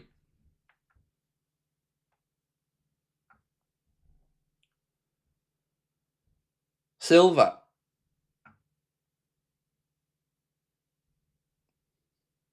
Out to Matheus Nunes. Pressure comes on him from Kirkes and Ekitike. Kusanov to Rodri. Rodri under pressure from Wirtz. Almost loses possession. Goes back to Kusanov. Again, City playing a dangerous game here, but they just about get around that press. Spread, that's a good switch from City. Out left side now where Aït-Nouri has got a little bit of space. Gravenberch goes across to help out Szoboszlai. Rodri now. Aït-Nouri back to Mark Gay. Look at that space. Just too easy for Marmoush there. Just drift into a pocket of space. Strike! Ricochet goes off a Manchester City player and behind for a goal kick. Ball broke to Rodri about 25 yards out there. Immediately you could see he was shaping up for a shot, but plays it off his own player. It was Haaland, actually. It was making a run across, goes off his ankles and goes out harmlessly for a Liverpool goal kick.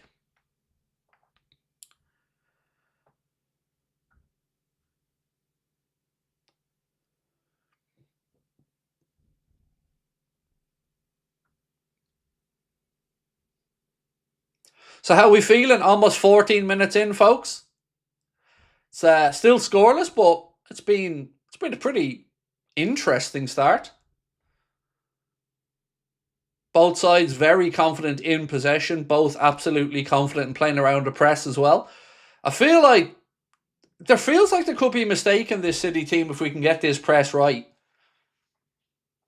I'd be certainly looking to put pressure on Kusanov whenever he's in possession anyway. He looks a bit shaky to me. Semenyo now. Ball in.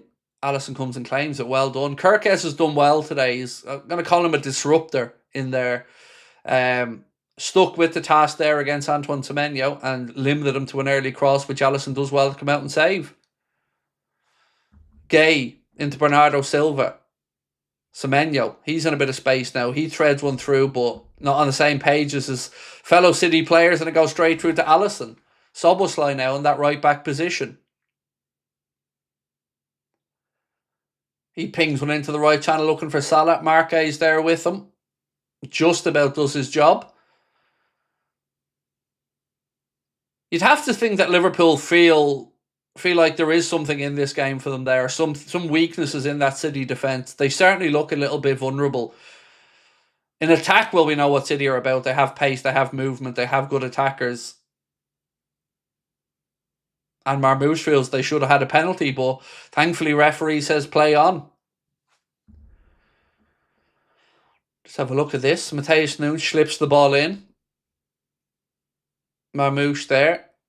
I don't think there's enough in that, to be fair. I mean, they're both kind of wrestling with each other there to me. And Canada's just stronger.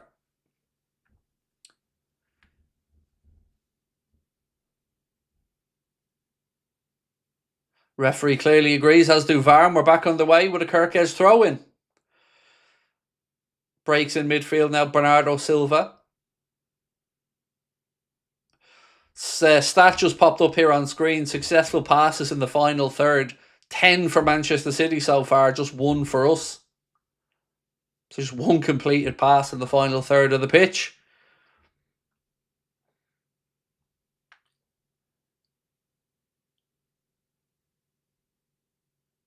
Kusanov carries the ball out for Manchester City. Gets to the halfway line pretty much unchallenged. Haaland now. Slips it out left side. Looking for Marmoush. Szoboszlai does well though. Gets a foot in. Puts it out for Manchester City corner. Well defended, Dom.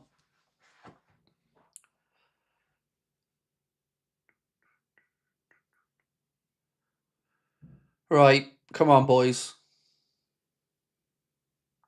Some big men in that City team. Semenyo, Haaland, Kusanov, O'Reilly, Rodri.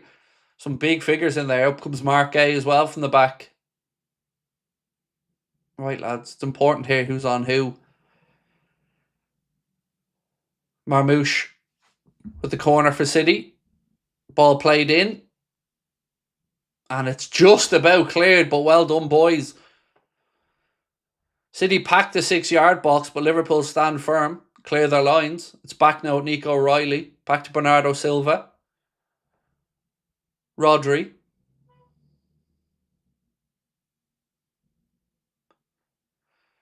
Semenyo, who's popping up all over the place there. Certainly not staying in a wide position. He's popped in central quite a bit, Antoine Semenyo. So clearly a bit of license given there to move for him from Pep Guardiola. Okay, Kusanov. Bernardo Silva.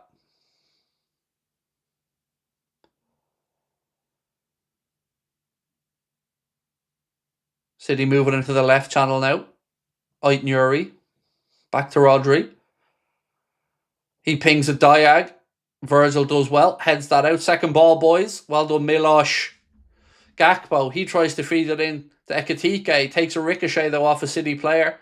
It's with Aït-Nouri now. Nico O'Reilly. Come on, boys. Rodri. He flicks it out left side to Aït-Nouri. Ah, come on. Get up, you absolute clown.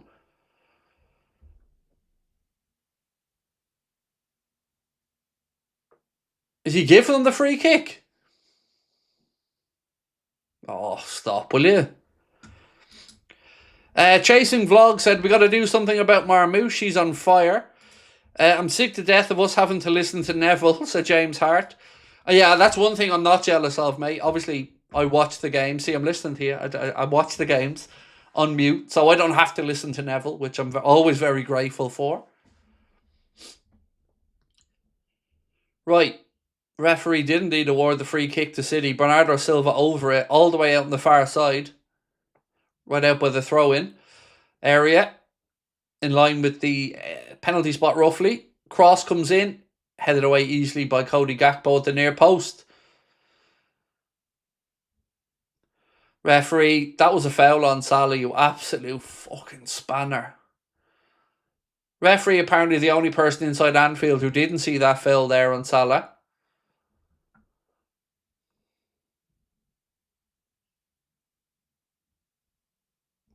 Ball down the line now towards Semenyo. Maka tracking back with him. 20 minutes on the clock at Anfield, still scoreless. Rodri.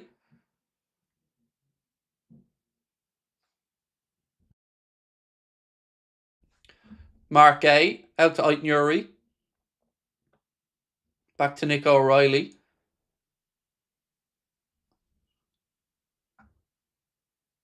Kusanov. Liverpool with everybody back behind the ball here. Rodri. Mark Gay.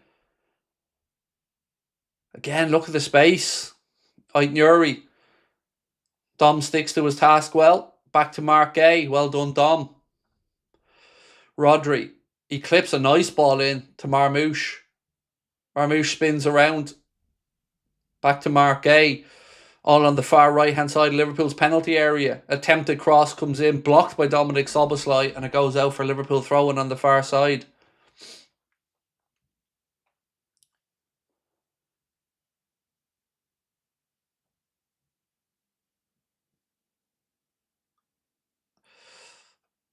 Ball in. Haaland.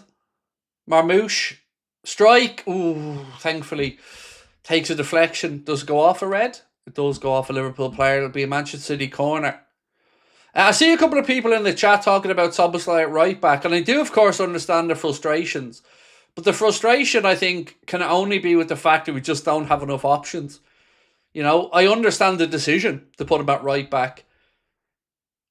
I don't really see what other option we'd have had there to do a job as good as Dom. Certainly we're losing something from the middle of the park without Dom, but it's his own versatility that is helping us out, really. So I think that's one decision from Arna that I can't really complain about. I understand why he's put Dom at right back, but I think that speaks to more the lack of defensive depth that we have. Semenyo, O'Reilly, out to Aitnuri. Almost a quarter gone at Anfield, still no breakthrough. Manchester City have had 6 shots, 2 on target. Liverpool, 0 shots, 0 on target. Possession, Manchester City, 71%. Liverpool, 29%. And yes, the game is at Anfield. Soboslai, ball in field. Ekitike, he keeps possession. He's fouled. Free kick to Liverpool.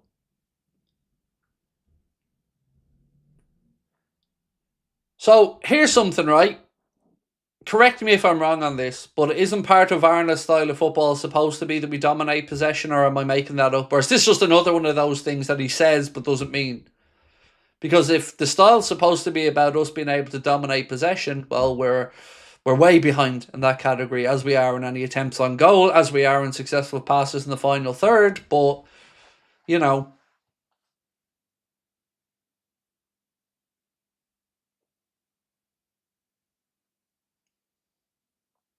but thankfully, we are still in the game, and it is still scoreless. I'm worried about top 5, said Russ. Well, if we win this today, Russ, honestly, I think we're in decent shape. Not great, but decent. Oh, possession given away on the edge of our own penalty area now. Bernardo Silva, he fires one across. Thankfully, it drives Haaland too far wide. It's back now with Semenyo. Semenyo, he gets a strike. It's blocked by Milos Kerkez for Liverpool, or excuse me, a Manchester City corner. Well done, Milos.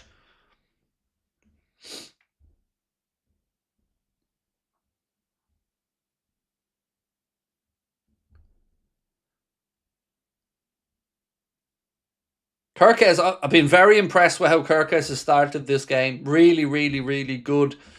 Getting blocks in. Always, always, always right there in the thick of the action. Got to give him his credit. He started this game very well. Right, City corner here. Bernardo Silva to take it. Ball in. Ekitike heads it away to near post. Well done, Hugo. Kerkez is looking really, really good today, said Lewis. And thank you, mate, for being a member with us for 3 months. He has. He started the game great. No argument for me on that one, Lewis.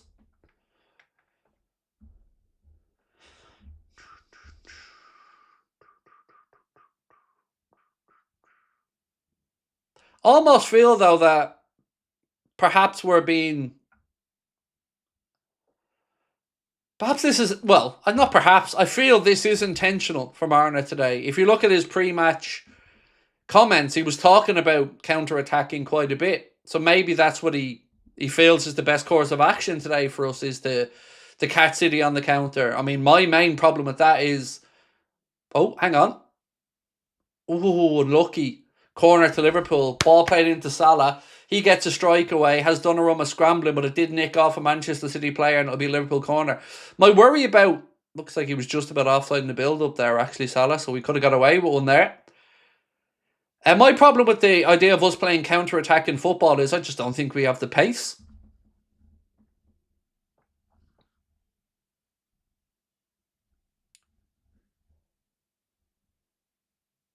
Manchester City, by the way, ranked first for goals conceded from headers this season, so...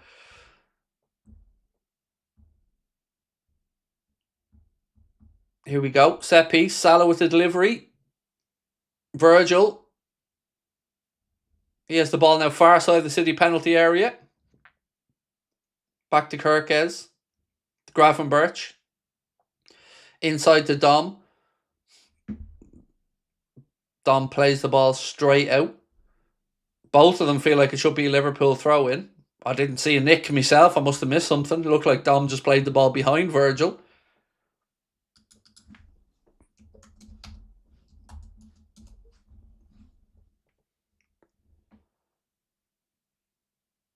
Looks like it did take a little nick off Semenyo's right boot. Corner to Liverpool, this time on the near side. Bit of pressure here from the Reds, nothing wrong with it. Hopefully we can make it count.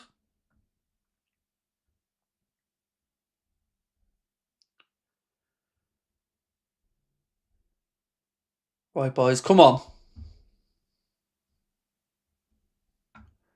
We've had some joy recently in attacking set pieces, to be fair, so fingers crossed we can make something happen here. Szoboszlai taking the corner on the near side. Be an in-swinger with that right boot of his.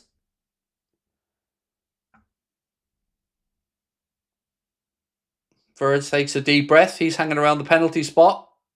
Here comes the movement. Cross in. Donnarumma comes though with strong hands and gets a punch on it. Comes back out to Dominic Szoboszlai. He whips in another cross. This time it's deep. Again, Donnarumma though comes out. Makes an absolute fucking mess of it. Ooh!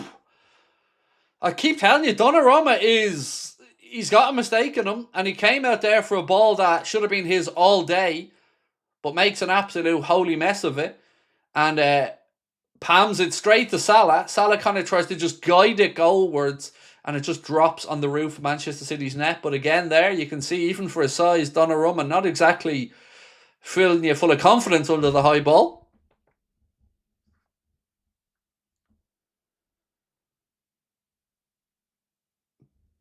Long goal kick for Manchester City.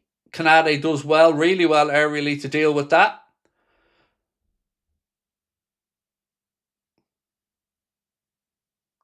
That's a free, referee. Szoboszlai cuts infield, brought down by Nico O'Reilly. Liverpool looking to get on with it quickly. Gravenberch back to Ibu. Pressure comes on him, so he's back with Alisson. Virgil back to Ali.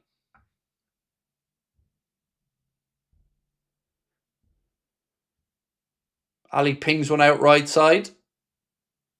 Dom, he's challenged. Ball goes out. Liverpool throw in.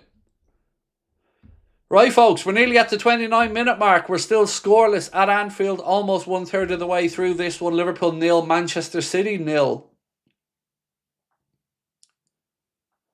If you haven't subscribed, by the way, folks, please do hit that subscribe button. It's great to have you with us. We do appreciate your continued support. Kane's got a little bit scrappy here at the minute. Alisson has the ball, flings it out quickly, left side to Kirkes. Manchester City players out off the pitch. Liverpool now with Cody Gakpo, cuts infield. Well done, Cody. Plays De Vrij back infield. Kirkes getting in each other's way there, lads. Fuck's sake. Bernardo Silva, he's running down the blind alley though. Kirkes is there with him. Well done, Milos. Back to Ali, and Ali clears it with the left boot.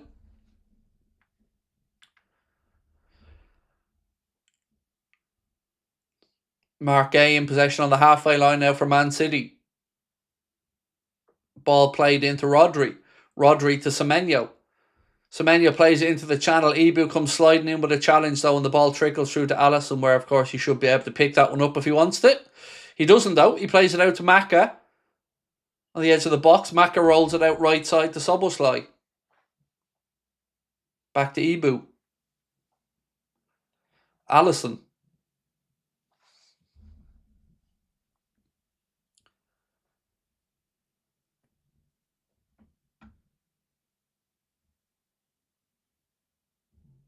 Canade pings one out left to Milos Kirkes. Excuse me, to Florian Wirtz, my apologies.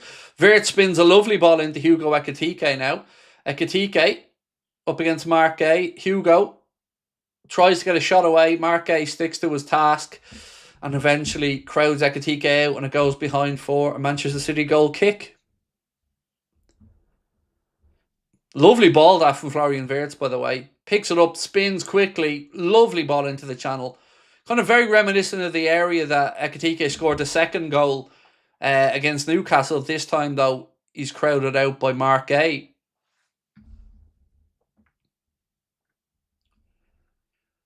Donnarumma, he pings one long. Virgil wins the header. Second ball drops in midfield to Szoboszlai. Cody Gakpo now. Gakpo back inside to Alexis McAllister. Maka's got Ekitike wide left if he wants him. Gakpo's offside there. But ends up in a free kick to Manchester City anyway for a tug of the shirt from Cody Gakpo. The Amir said Gakpo does one good thing and then 10 things wrong. So I think somebody else said it a few moments ago. That sequence shows you everything about Gakpo that annoys Liverpool fans. Martin Lawrence wrote, "It's weird. I thought that when he cut inside a minute ago, mate. Exactly what you said. Yeah, because it wasn't helping. There was options to his left, but he was just cutting infield, as you said, and running into the compacted space. Wirtz now. Oh, unlucky. Gets into a good position, the edge of the Manchester City penalty area, but makes a mess of the final bit of the jigsaw puzzle. Canade, right-hand side, just inside the Man City half.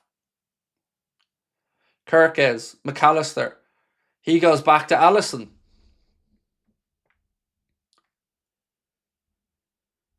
What was that, Ali? Goes to play to Virgil, but it's too much on it, and it goes out for Man City throw-in. Come on, boys. We don't need any jitteriness creeping in.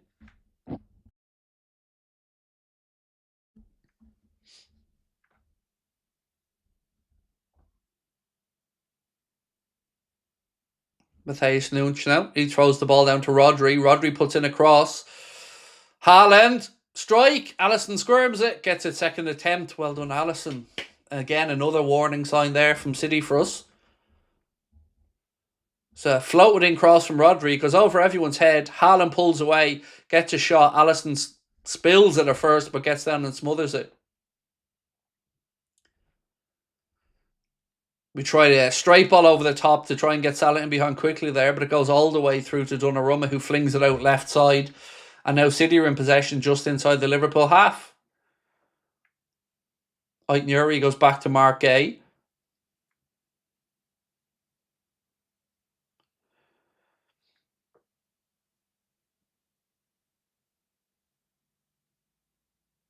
There's no pressure on Mark Gay as he strolls into the centre circle. Pings one out left side. Looking for Marmoush. He can't control it, and it goes behind for Liverpool goal kick.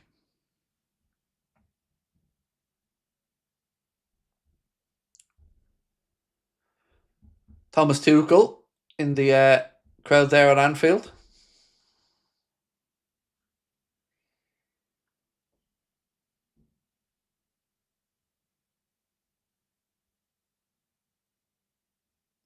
Bit of a tussle there between Kirkes and one of the City players. Ends up with Kirkes going to the advertising hoardings, but thankfully he's okay.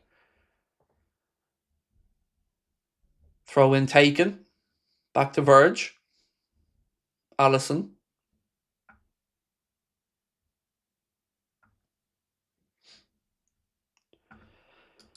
Chasing blocks. I don't want to jinx it, but this same time last match, we're applying more pressure, expecting a goal from any side any minute now. It's certainly kind of... It's been an interesting one. There's plenty of space out there, but both sides are not really getting it together in the final third. Liverpool free kick. Far side of the pitch now, just about inside our own half, which obviously gets on with quickly.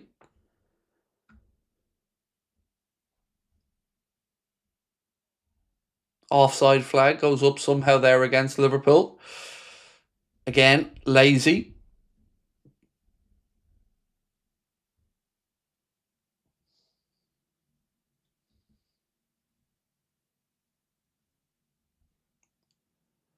Referee said the ball was moving there, so they got to take the free kick again.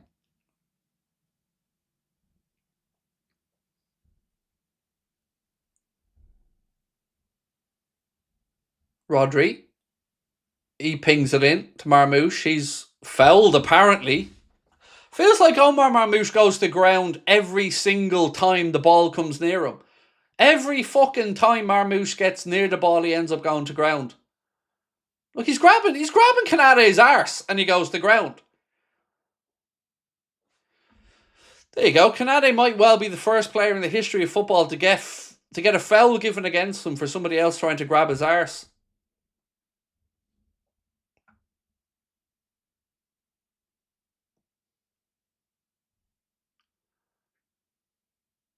Again, City playing risky football inside their own penalty area. Salah has it now. Offside, flats, lazy again. Lazy tracking back.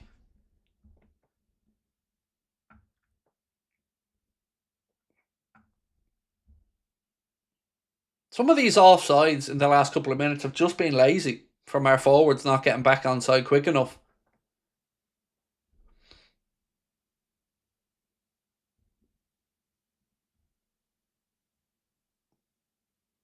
Verge wins the header.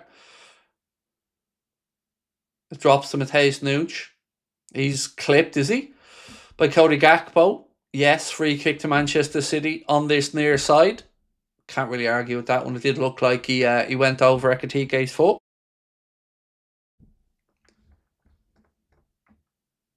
Rodri. Bernardo Silva.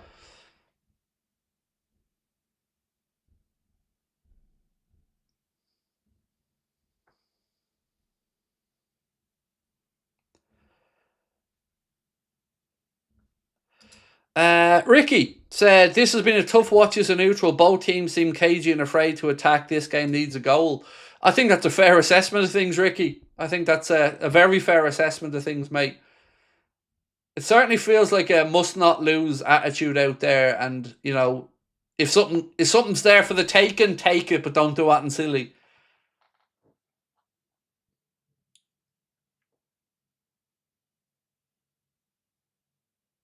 Oh, it's too much space. Look at that. Silva waltzes into a bit of space. Marmouche now back to Silva, edge of the Liverpool penalty area.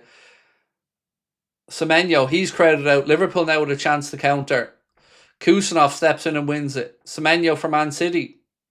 Marmouche slips it in, looking for Haaland. Foot comes in though from Liverpool to clear it. Gakpo now to Ekitike. Oh, it's a good challenge on him. Second ball's won though, and then a heavy touch gives it straight back to Man City. I hope not, but we've seen this movie before. Said Kick Clips 96. I hope not as well, bro. Look, City's record at Anfield hasn't been great over the years, so little Scoopy dink there in towards Bernardo Silva, and Liverpool make a mess of that clearance and put it behind for Manchester City corner. Just under 6 minutes plus stoppage time to go in the first half here at Anfield. Still scoreless.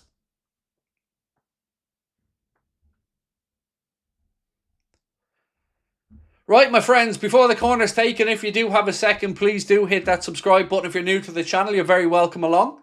Great to have you with us.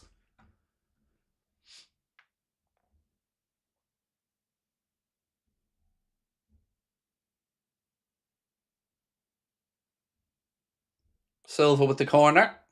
It's flicked on by Haaland. Canade heads it away at the far post.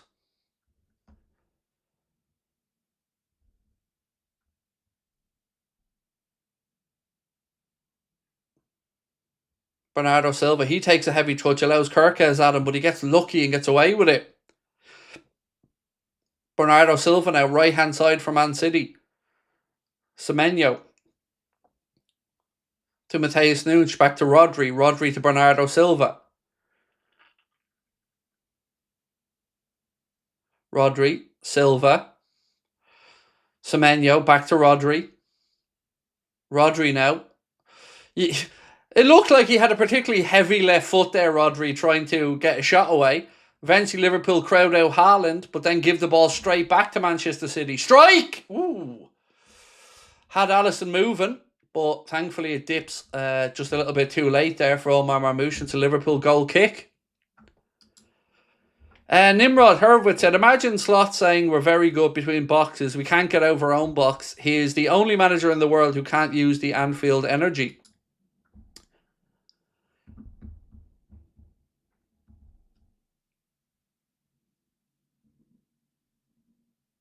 Well, it is still scoreless, Nimrod, thankfully. And I do agree with that assessment from Ricky a minute ago. If you're watching this as a neutral, it's hardly an attacking, free-flowing example of brilliant Premier League football, is it? Marmoush now goes in the book for Manchester City for a foul on Ryan Gravenberch, which is good news for the Reds. Free kick to Liverpool inside the City half, right hand side.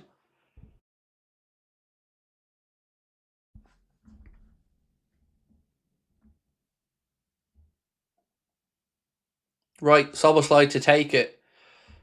3 minutes plus a little bit more left in the first half. Decent area to get a delivery in here for Dom. Gives the signal. Ball in. Van Dijk gets a head on it. Goal kick, says the referee. Liverpool asking was there a foul in there and a potential penalty. I think Craig Pawson just telling Salah it will be looked at. At the moment, the award is a goal kick anyway. Let's have a look at this. I certainly dragged back. He certainly pulled back on his shoulder.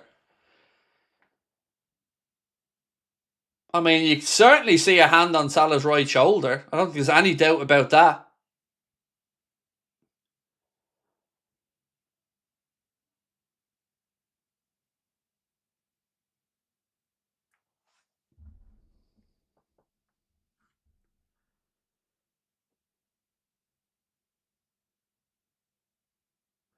Apparently not enough of a grab on the shoulder, ladies and gentlemen. You know, it is,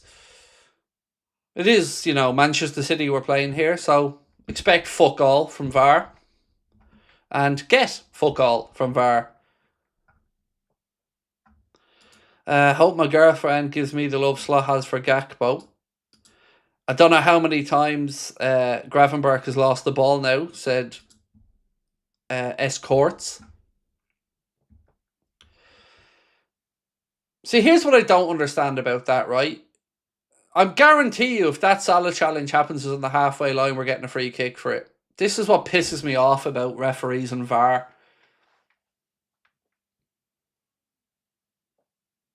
If that happens anywhere else on the pitch, we get a free kick.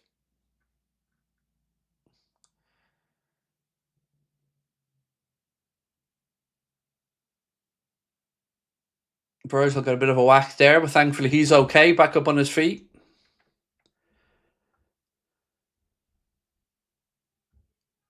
Ball back with Alisson. So Liverpool still to have a shot on target in this game. City 10 shots, 3 on target. Liverpool 3 shots, none on target. Possession 62% to City, 38% for the Reds. 62 City, 38 for the Reds. Angie said, "Hey Craig, I had an awful few days. A lifelong friend passed away unexpectedly on Thursday morning. I'm devastated. We must win today." I'm really sorry to hear that, Angie. Sending you love, my friend. Yeah, I'm really sorry, mate. So sorry to hear that. And yes, hopefully we win today. But sending you all of our love, my friend. Ekatike, edge of the City penalty area now. Back to Milos Kerkez. Kerkez slips it in down the line looking for Hugo. Kusanov able to see it out. And we have the 45 minutes up now. What's the ref going to add on? 2 minutes added on at the end of the first half.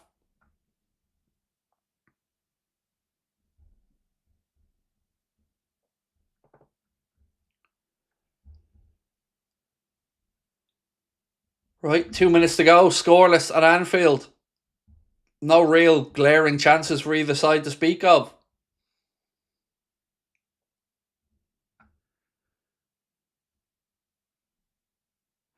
Gakpo. He's under pressure. Spins and puts the ball straight out of play for a Man City throw-in. Ay, ay, ay.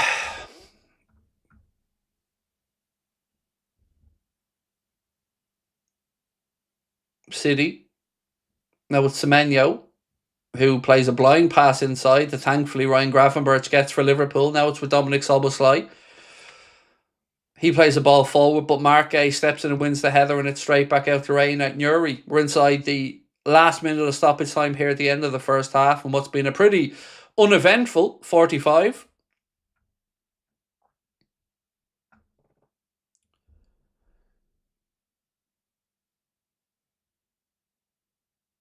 Rodri. Bernardo Silva. 30 seconds of stoppage time to go. City in possession. They work it out left side to Marmoush. Aït-Nouri. Marmoush back to Rodri. Ball played into Antoine Semenyo now, who attacks a bit of space, but too much. And the ball's played off him by Milos Kerkez and straight into the arms of Alisson Becker, who rolls back out to Milos. He plays the ball infield, but again a heavy touch from Wirtz allows it into the path of Antoine Semenyo. Rodri. We're almost at the end of the 2 minutes here. The first half. This will be the last passage of play. And, ref blows up. It's half-time at Anfield, and it's Liverpool 0, Manchester City 0 in what's been a fairly meh 45 minutes. Joey McDonald said, "Oh my God, Neville is creaming himself over City."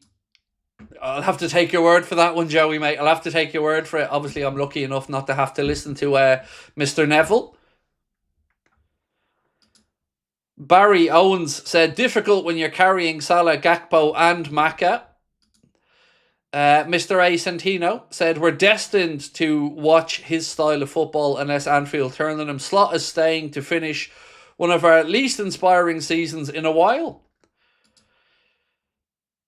It's, look, for a team that's seemingly set up to try to play on a counter, and like I said, Arno was speaking about a counter-attack before the game even started, I just don't see that we have the pace to play on the counter. But nobody's really created much in this game so far. We've created absolutely twiddly shit, but thankfully City haven't created much either. So at half-time, we're still none the wiser as to the direction that this game's going to go in. Fairly safe to say it's there to be won for both teams.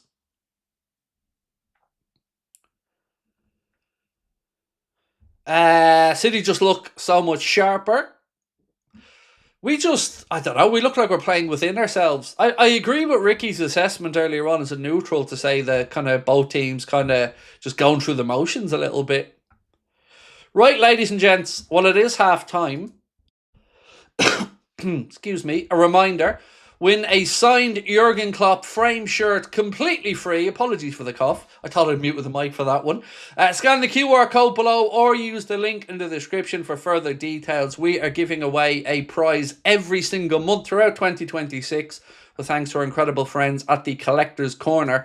And if you don't win, don't worry. You can still get yourself 20% off anything at thecollectorscorner.co.uk with our code there, Anfield Agenda 1. Use that at checkout. James Pearce just tweeted to say, "Worrying signs for Liverpool as Dominic Szoboszlai limps down the tunnel at the break." Yes, that is not news that we want to hear. Last thing we could do is Dominic Szoboszlai picking up an injury. So fingers crossed that we see him coming out for the second half. Because we are fooked if he's injured, quite frankly.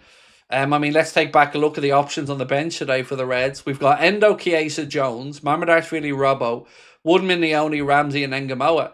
So Jones in at right back, if needs be, probably. If Dominic can't come out for the second half, but yeah, I don't even want to think about Dom not coming out for the second half, to be honest. Chad said, "Good to see you, Craig. Decent so far. Can't figure out why we are booing Gay. It's Liverpool's fault they didn't get him." Yeah, I certainly wouldn't be in the camp of booing Mark Gay either, mate. It was a conscious decision for Liverpool not to do anything about it. So, yeah, I do find that one a little bit unfair on him. But, look, I guess it is what it is. I don't control what goes on inside Anfield. But, look, it's been okay. I think you're right. Okay is probably a fair enough term. It hasn't been... for a team that's had 8 days to prepare and didn't have a game midweek, it certainly doesn't look like we're full of energy and the fresher of the two sides. City had a game midweek and had less time to prepare for this than we did. So I definitely expect us over the course of this game to finish the stronger side. But let's wait and see what does happen in the second 45. Not really much to talk about there in regards of efforts. As you can see, still no shots on target for us at home in a big game against Man City. 3 shots in the game, 0 on target. 10 shots for Manchester City, 3 on target. Possession, you can see as well, 39% for us, 61% for the away side. So whatever the plan is, you best get cracking with it, because a draw ain't going to cut the mustard today. Why is Pawson ref after a previous fixture? Daniel Jones said corruption. Look, I'm not going to say anything about corruption or anything like that, mate. I just don't think the standard of officiating in the Premier League is particularly good. Anders, how are you, mate? I'm doing all right, bro. I'm doing all right, thank you. Lovely to see you win. Tipsy Dipsy said, to be playing like this at home is shocking. This Liverpool team is more than capable to be at their throats, but nope, we have handbrake slot. It isn't a full of energy. Look, somebody said it earlier on, and it kind of was a throwaway comment, but it stuck with me as the watch along has gone on. They said something along the lines of, Slot is the only Liverpool manager who can't harness the energy of Anfield. And it feels like Anfield's there wanting to get something to get behind. But what I often see in the media about any atmosphere inside the ground is, fans get up for it or whatever, which is fair enough, but they need something to feed off. But the Anfield crowd can't just do it all on their own. They need something out there to get their teeth stuck into. They need a bit of action, a moment to tackle and attack something to lift them. And we haven't had that. So, it's difficult for the crowd to really get their teeth stuck into something when it's being played at walking pace out there. And that's what I would describe this game as. It hasn't been 100 miles an hour. It hasn't been blood and thunder. It's been slow, intentional, safe football from both sides. Kirk S has been saving our asses, said Chels Rose. He's been really good today. Really, really good so far. It's not even a good City side, said Rich Purse. Stuleman said, unless there's an improvement, I don't see how we can win this game. Look, the way the game has been in the first half, it feels like a moment could do it. Whether it's a set piece, whether it's a moment of brilliance from a free kick or a strike from distance.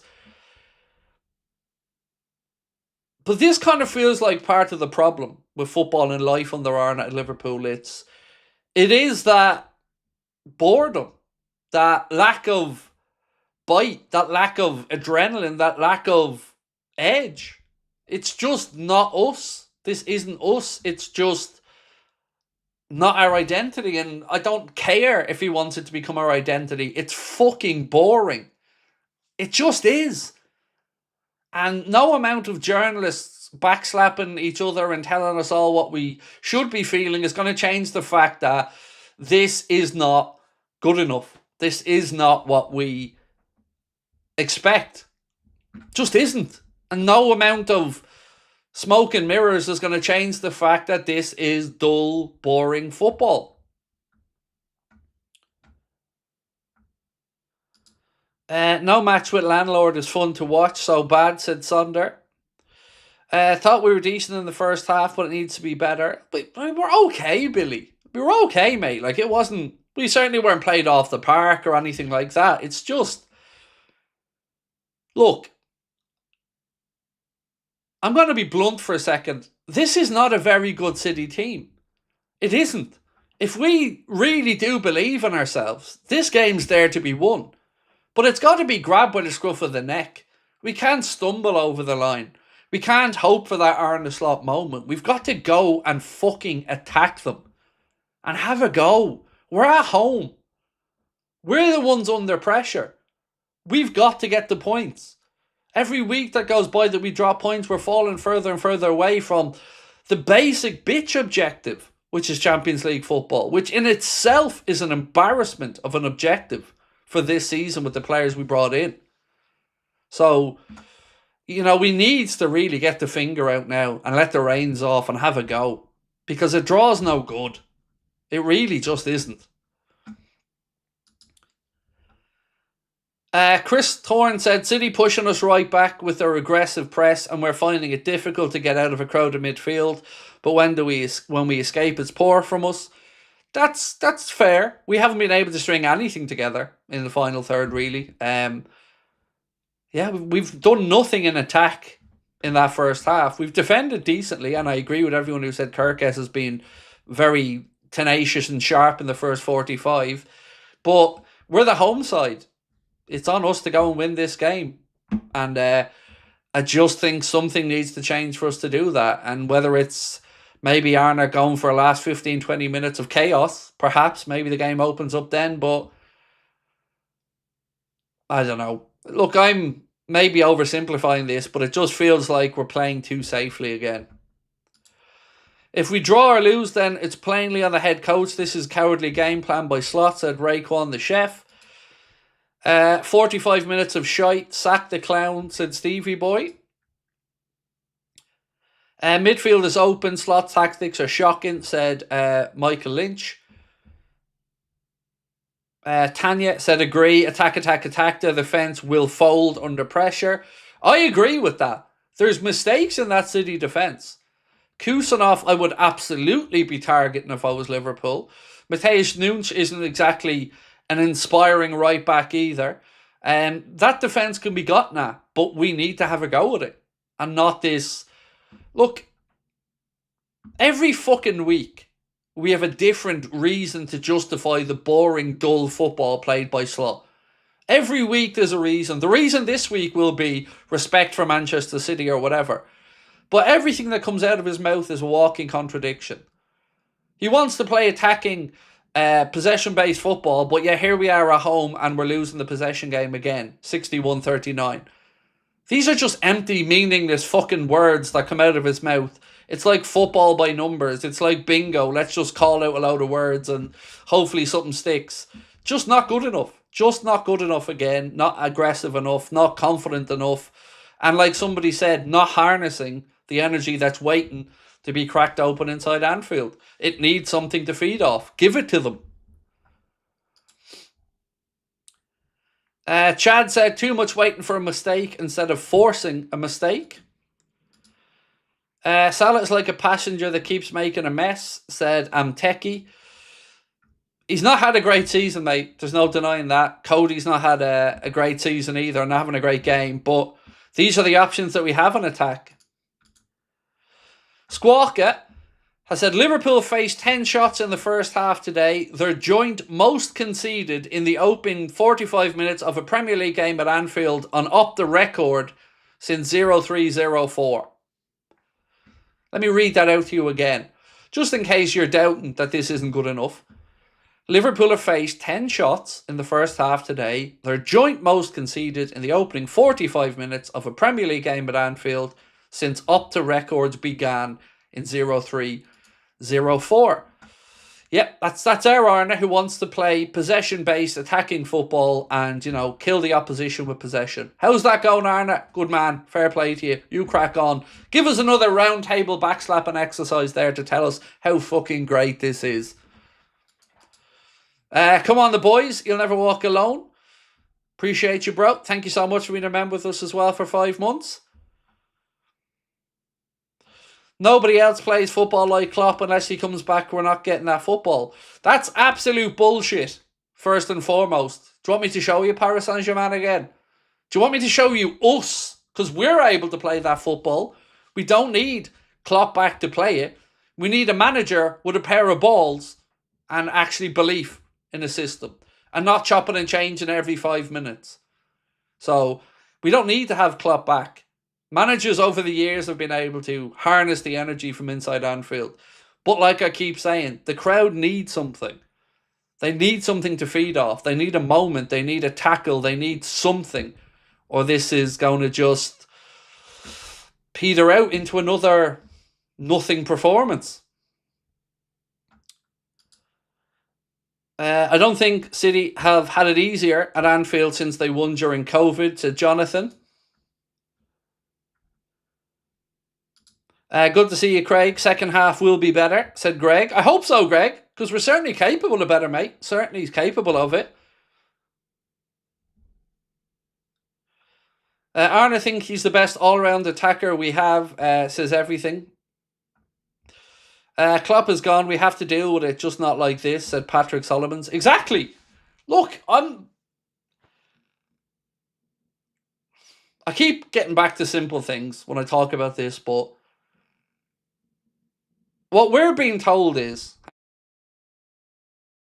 what we keep getting told is that we were caught off guard at the way the Premier League has changed this season, right? That's what we keep hearing, that it's a more tactical, set piece, aggressive based league than in previous seasons. And yet we're still not able to adapt 24 games into the season to that. It's just one excuse after another, and it's just an acceptance of a style of football that isn't really winning anybody over. And I just refuse to be party to it and to sit here and say that what we're seeing is anything other than bang average, because we're capable of so much better. And I'm going to say this again, this isn't a particularly good Manchester City team. It just isn't. Is there anything to be said for another round table, Crosby? Is there anything to be said for another round table? I love a good round table. Right, second half about to get underway, ladies and gentlemen. Fingers crossed that we do have something to get stuck into. Good news is Dominic Szoboszlai has returned. He's still not feeling great with that right leg. You can still see him rubbing it there. So keep an eye on him throughout the opening few minutes here. Liverpool attacking the Kop end second half. Maka and Ryan to get us underway. And we're off, second 45. Chris, good to see you back, Craig. Missed you and love to all. Thank you, Chris. Appreciate you, bro. It's good to be back. Medusa Cascade said, United put 5 past this City team, 3 disallowed for offside. City had no response to them. The blueprint to beat this team was in the United game. Very, very, very fair comment. Yeah, aggression. Get up in their faces and overwhelm them, like you said. But let's see how we get on here in the second half anyway. Donnarumma launches it long upfield where Ibu wins the header. Wirtz to Ekitike. Slips it into Gakpo. Gakpo cuts inside. Pulls the ball back to Salah. His strike is weak and it's blocked by City. But again, decent play there. We are now coming up towards 46 minutes. It is 46. 1, 2, 3, 4, 5, 6, 7, 8, 9. Ali comes flying out of his goal there. Misses the ball. And thankfully for us, Liverpool were able to clear it and it didn't drop to Marmoush, because when he came out and had a swing and a miss at this one, I feared for the worst. But thankfully, Marmoush kind of shied away from it like he was afraid of a bit of contact.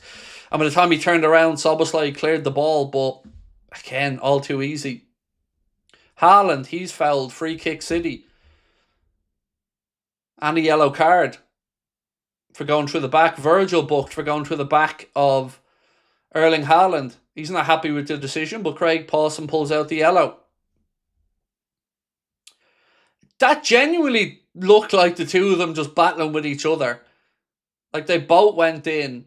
I mean, probably is a foul, but is it yellow? I don't know. It doesn't feel like a yellow card challenge to me, but maybe the ref's looking at it as a culmination of a few challenges, something I don't know.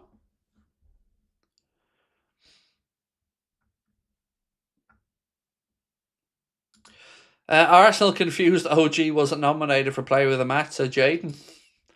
Right, thank you, Jayden. Free kick here to Manchester City. It's very central, so difficult to get an angle out of this. They've got Bernardo Silva, I think it is. No, sorry, Ray Knight-Nuri pulled all the way out to the left. If Bernardo Silva wants to try and utilise a wide area. They've loaded the right side of, Liverpool's left side of their penalty area. Bernardo dinks it in. Headed away by Gravenberch. Second ball played back in by Marmoush. And Milos Kerkez clears the ball long upfield.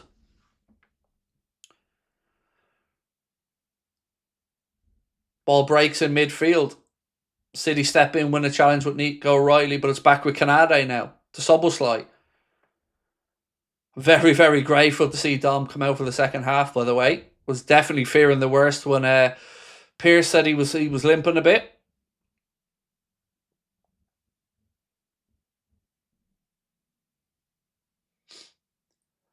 Canade. Virgil wants him to go out left with it, as you can see there, top of the screen. Liverpool going short, and again, we're almost walking into trouble. City come in, make a challenge, and it goes out for Liverpool throw-in.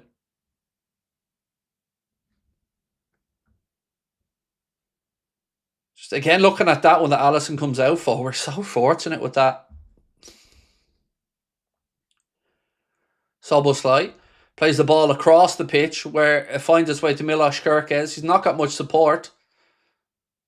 So, I don't know what he tried to do there, but he just played the ball straight to a Manchester City player. I assume he thought that there was going to be movement. So City have it back now with Mark A, halfway inside their own half.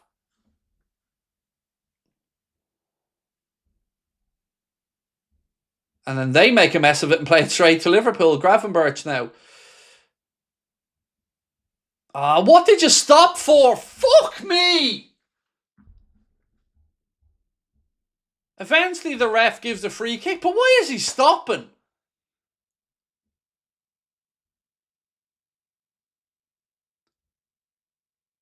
You gotta keep running towards the ball, mate. Don't just stop.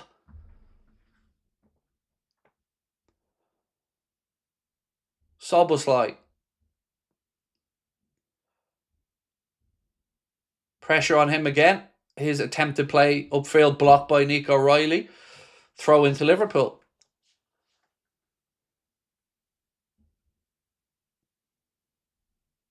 Allison. Ball out to Ryan Gravenberch. Szoboszlai. Dom cuts in field, plays the ball around the corner to McAllister. McAllister, lovely ball out left side to Kerkez in a bit of space. Good ball, Maka. Kerkez now to Gakpo.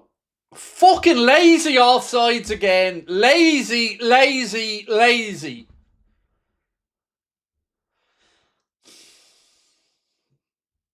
Just look across the line, lad, for fuck's sake.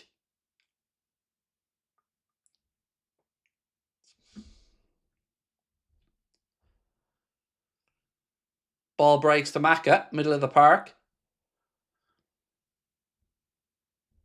Wirtz, round the corner. Gravenberch. Szoboszlai, back to Ryan. Dom to Ibu. Liverpool with everybody now inside Man City's half. Kerkez. Maka drops into a pocket. He goes out right side now to Dominic Szoboszlai. Salah. To Wirtz. Wirtz pulls the ball back. It's defended by City, but straight to Salah. Dom, he has a strike, bit of a daisy cutter that Donnarumma gets down and smothers, but at least it counts as a shot on target. And again, it came from a City mistake, clearing their lines.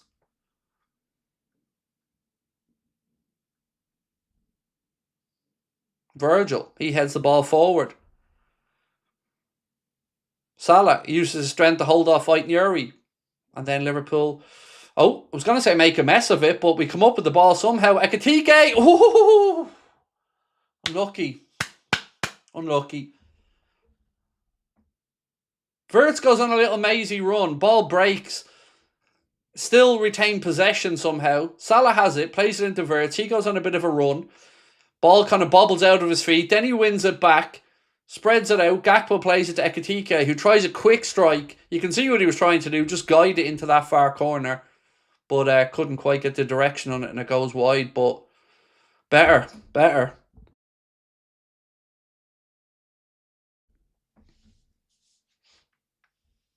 Still feels really low energy, though, this.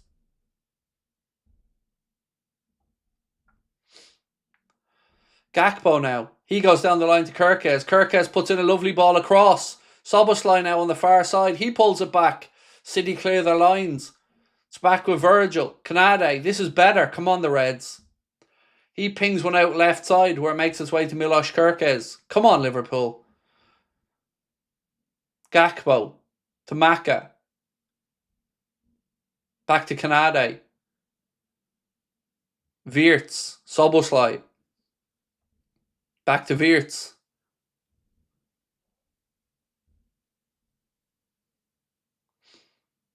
Salah, right side of the penalty area, finds the ball to Florian Wirtz. Wirtz puts in a cross, but it's easily cleared by Kusanov, and it'll be regathered by Dominic Szoboszlai, play back to Kanade. Again, everybody inside the City half here. Wirtz, he puts in a cross deep looking for Ekitike. Ooh, Donnarumma just about gets enough on that. He is so dodgy under the high ball. Offside flag goes up anyway against Liverpool. But yeah, Donnarumma really is... He's dodgy under that high ball. For a man of his stature, he should be far better aerially than he is.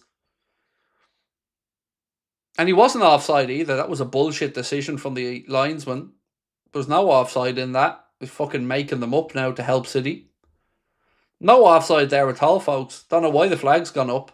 Nothing wrong with it.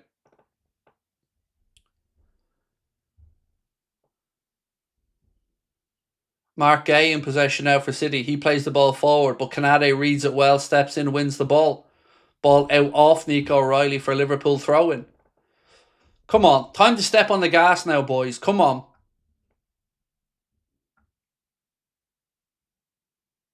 Come on.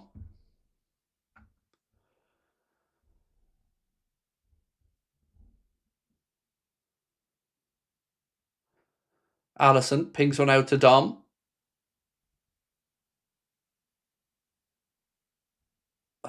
Dom's dispossessed.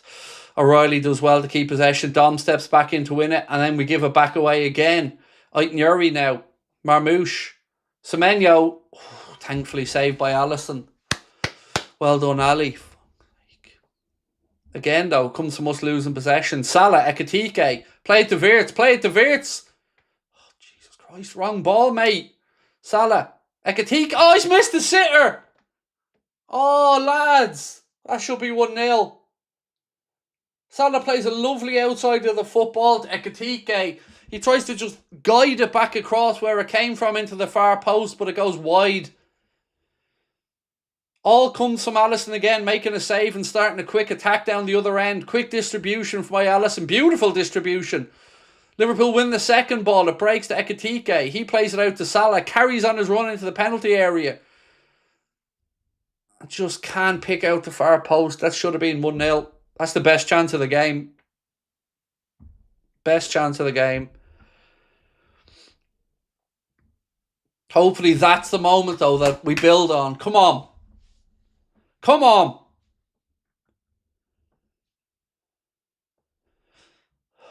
That could be the moment that lifts this crowd, that lifts the players. Come on, boys. Free kick now to Liverpool. Wirtz fouled.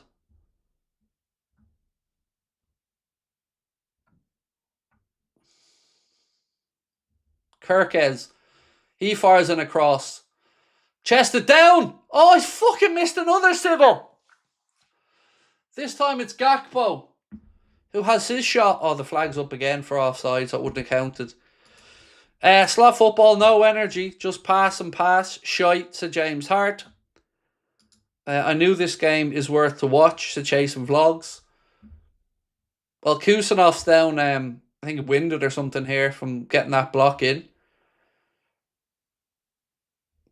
But the flag went up anyway against Liverpool. I haven't seen a replay of it to see who was offside or why.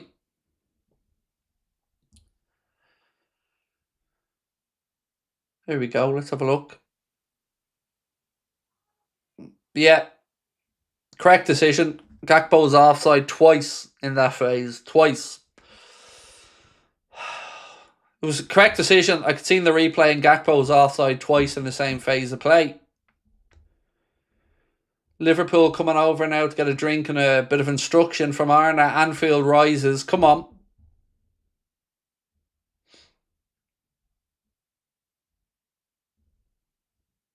Come on, boys. Kusanov's still getting a bit of treatment, by the way, so we don't know what exactly is going on there. It's watching a replay of this Ekitike chance, and what a ball that is from Salah. Perfectly outside of the foot, weighted ball onto Ekitike's head, and he's got to finish that. Got to finish that.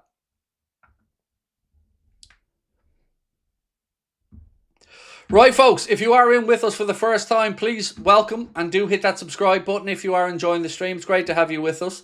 While the referee's just having a little bit of a equipment change on the side of the pitch there, a reminder about our giveaway. Of course, you need to be subscribed here as well, but if you'd like to win a signed Jurgen Klopp framed shirt completely free, scan the QR code below or use the link in the description for further details. Thank you to our friends at the Collector's Corner as well for a new item which will be given away every single month. And you can also get yourself 20% off anything that you like at thecollectorscorner.co.uk by using the discount code Anfield Agenda 1 at checkout. Mini TTV said, season-defining match. It is. And City looking to their bench now where they're bringing on, I think, Nico Gonzalez and Ryan Cherky about to come on for Manchester City by the looks of it. Referee had a microphone change, which is a weird sentence to say.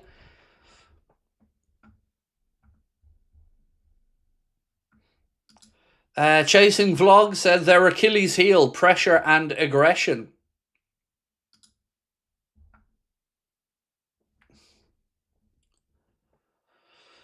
So Kusanov is forced off after that challenge. Looks like he's still walking a little bit gingerly.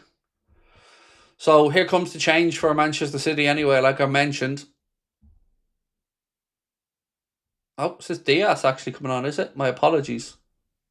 It is, it's Diaz that's coming on. My apologies. I thought it was Nico Gonzalez, but it's Ruben Diaz that's coming on.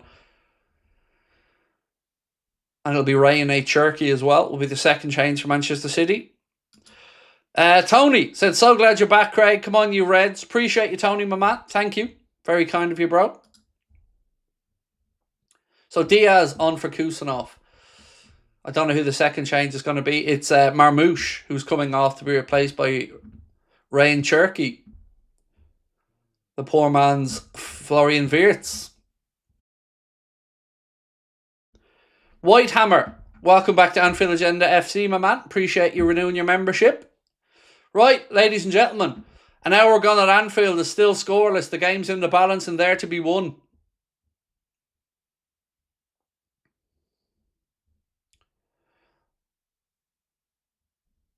Bit of head tennis going on now in the middle of the park. Haaland tries to break through. Canade challenges. Then Semenyo comes in, clips the ankles of Ryan Gravenberch. That's a free kick to Liverpool, but Ryan's down holding his left ankle at the minute. This is the one good thing about Slot. Poor first half, but a completely better second half, said Nessie. Yeah, look, we've certainly had a decent 10-minute period there, Nessie, where we had them penned in, but it's about, I guess, making these things count, right?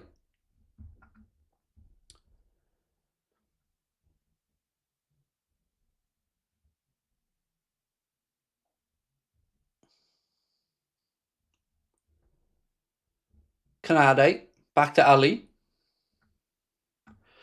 Colin said, how are you, old friend? Super Bowl ready? Oh, yes. We'll be definitely tuning in later on tonight to watch that. My daughter's boyfriend's a Seahawks fan, so no doubt he'll be on edge.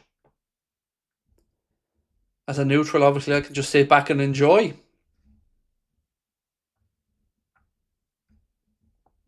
How come that's not a yellow? That's kind of Horter what I was thinking as well. Felt like that should have been a yellow for the foul on Ryan Gravenberch.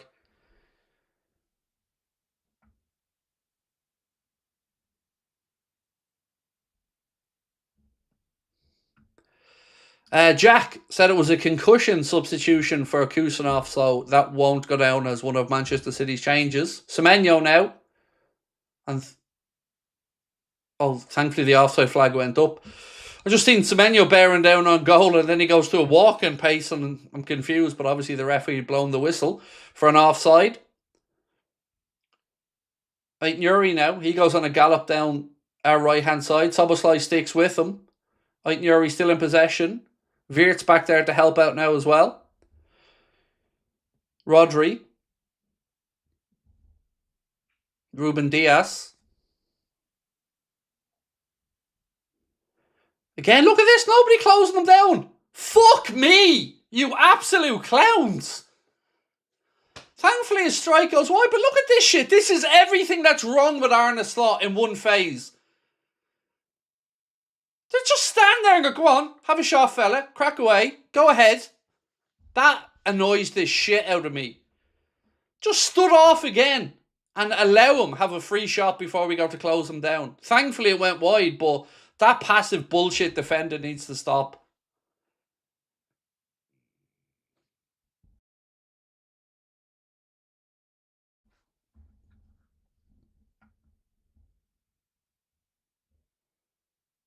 Grafenberch, lovely ball out to Gakpo. Wirtz! Oh! Oh! Wirtz strike goes off the ankles of Marquet and behind for a corner. I honestly thought that was the opening goal. It's beautiful football. Gakpo rolls the ball in to Ekitike, who rolls it back to Wirtz. Wirtz strikes it, and it comes off Marquet's ankles and behind for a Liverpool corner. Good phase of play, that. Lovely little touch as well, and a little layoff from Hugo Ekitike. Salah with the corner. Steep. It's headed away by Ruben Dias on the far side for another Liverpool corner. Anfield rises. Come on, boys.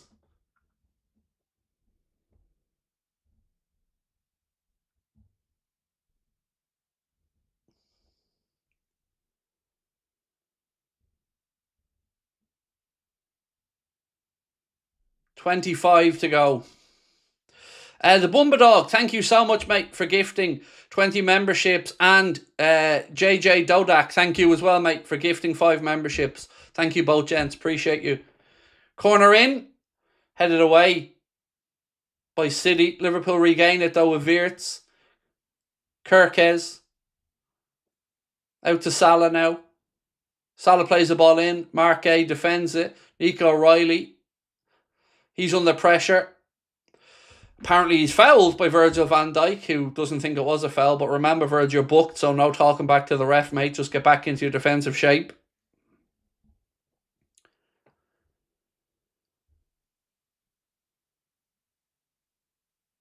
Again, decent press from Liverpool. Has City in a little bit of trouble. Salah just about keeps the ball in. Well done, Mo. Gravenberch, back to Salah. Come on, boys. Soboslai. He pings one across left side. To Gakpo. Virgil. Ibu. Salah. Back to Soboslai. Liverpool given a free kick there. McAllister tripped up. Fell for Liverpool. Good position this for Dom to get a cross in for a set piece.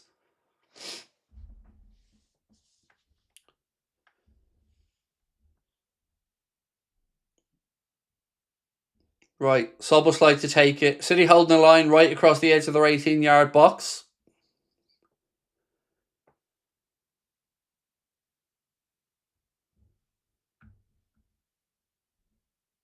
Ball in. Gakpo. His touch takes him away from goal. Gravenberch. His strike's shocking. And it goes into the cop. Goal kick City.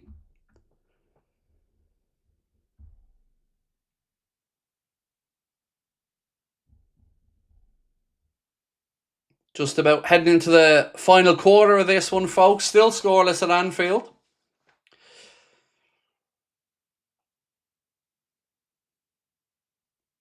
City go short with the goal kick. It's with Donnarumma. He pings it upfield, straight to Virgil. Virgil nods it down to Gravenberch. He does well, spins away, gives it to Soboslai. Soboslai goes past Nico O'Reilly like he's not there. Plays it into Salah. That's surely a tug back. They're saying it's a free kick outside the penalty area. Salah feels it was inside. Salah wants a card as well. You could clearly hear him say card as well. Let's have a... Virgil needs to be careful here for a start. Liverpool aren't happy with the yellow. They feel that should have been a red. Let's have a look. It's definitely outside the box, but how is that not stopping a goal-scoring opportunity? Seriously. How the fuck is that not stopping a goal? That should have been a red card. I'm sorry, that's a red card. He's onside and he's in. Look. How is that not stopping? Fuck off. This is... I don't even know what to say about VAR anymore. That's a red card. That's a fucking red card. What's the point? What's the point? Mick Bear, thank you, bro, for the super sticker, but that's a red card every day of the week. I'm sorry, that's pathetic. That is... Oh, fuck off.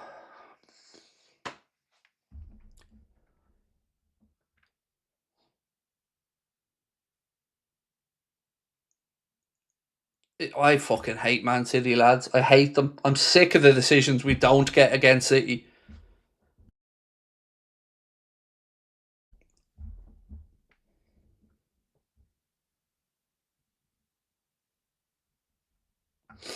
Diaz is covering. No, he's not. No, he fucking is not. Salah gets a strike away if he gets through there. I'm not having this Diaz is covering bullshit. Don't get lulled into that. Salah's getting a shot away if he's through on goal there.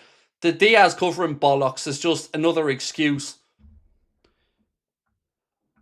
It would be offside. How was it offside? He was onside. Learn the rules of football before you start spouting shite. He was clearly onside.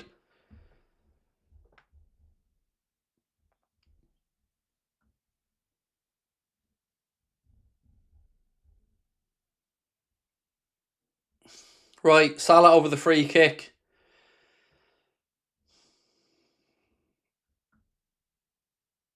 Is he going to try and beat Donnarumma at his near post here? No, he's just going to sky it into the cop instead. To not even get that shot within 5 yards of the goal is pathetic. I'm sorry, that's a fucking shocking free kick. Let them right off the hook. Didn't do anything. Didn't test the keeper, nothing. Just an absolute lazy, leaning back free kick skied into the cop. Jesus Christ.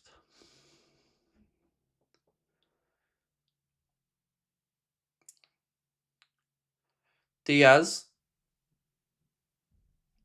Back to Donnarumma.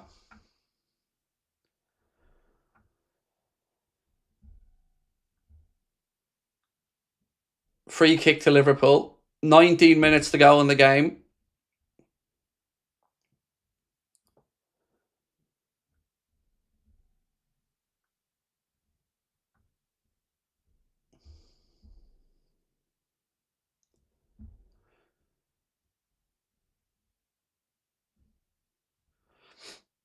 I know there's lots of people in the chat saying a few different things about the potential red card or whatever, but here's where I'm at.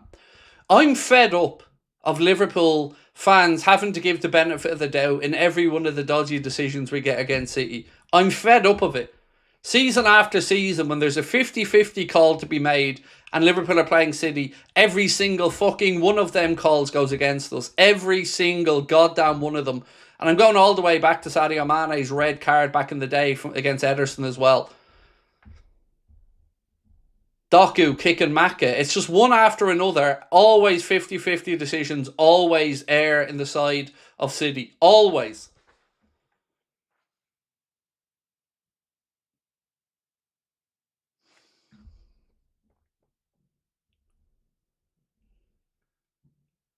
Free kick here to Liverpool. A little bit further out, so probably in Dominic Szoboszlai territory.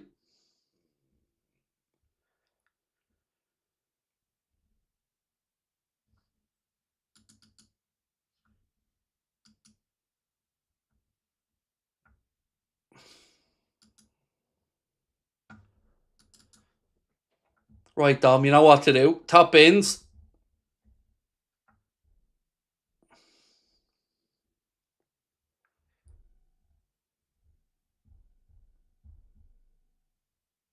Right, 17 minutes to go. Free kick, about 30 yards out. Szoboszlai over it. Very central. You know the drill, Dom. Top bins.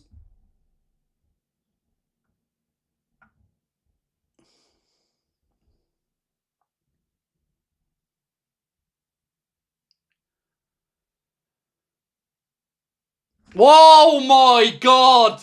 Oh my God! Holy shit! 1-0. What have I just seen? I don't even know how to describe it. It is the greatest free kick I've ever seen. It is quite simply unbelievable. It's remarkable. Oh my days, what have I just seen? Holy shit. Wow, what a strike. Oh, it's just, the more you look at it, the better it gets. Oh my God. That's an absolute, he beats the leather off it. It's fucking beautiful. Oh my days. Oh, pick that out, son. Pick it out. Oh, Dominic, you beautiful, beautiful man. Oh my days. Look at Kirkes behind him. He can't believe what he's looked at. Oh, that's a cheat code, lads. That is absolutely scandalicious. It's, oh my days. Everyone's just like me. Even Kanane's like, what the actual fuck? Holy shit. What a strike, Dom. And just in case you didn't know, it's 1-0 to the Reds. What a strike. Holy shit. Wow. Do you know what I had? You know that AC/DC song Thunder? I had that going through my head there as that ball hit the net. Thunder! Fucking hell. That wasn't even a chance. That's just it. That makes the one he scored against Arsenal look like a tap-in. Holy shit. Wow. Oh, that's amazing. That is just amazing. Nothing else to be said. Houlden still ain't scored at Anfield. Steve said Thunder. Itachi said give him that 300 grand a week. Chad said, I said it's too far out, WTF. Twice against two of the world's best goalkeepers. I mean, I'm watching it back now. It's absolutely ridiculous. If you had given him a sniper's rifle and the ability to put that ball in a better position, he would have struggled. It's worthy of winning any game of football ever. It's absolutely sensational. Wow. Fair play to Dom. He's class at set pieces. Get in, said Havertz, go. Twice, said Nessie. Give him all the wages he wants. Said Watersaw. That was incredible. Wow. Come on, boys. Now let's go. Kirkes. Cross in. Gay heads it away. Come on, boys.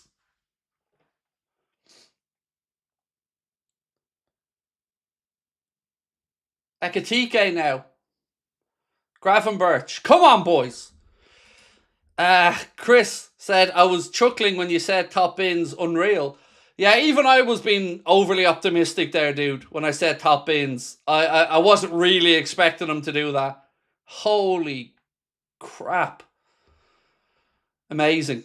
Just nothing else to say. Amazing is the only word. Just absolutely. Wow. First Arsenal, then Manchidi. Let's go, said Chase and Vlogs. Soboslai just gunning down the city. Love it. I'd wear shorts for Soboslai. I'd wear shorts for Soboslai, said Chad. Soboslai free kick is like Roberto Carlos gravity. It's just... Donnarumma didn't even move, lads. He didn't even move. And it was 30 yards out. And even he just stood there looking as it flew in off the post. It was... Yeah, wow.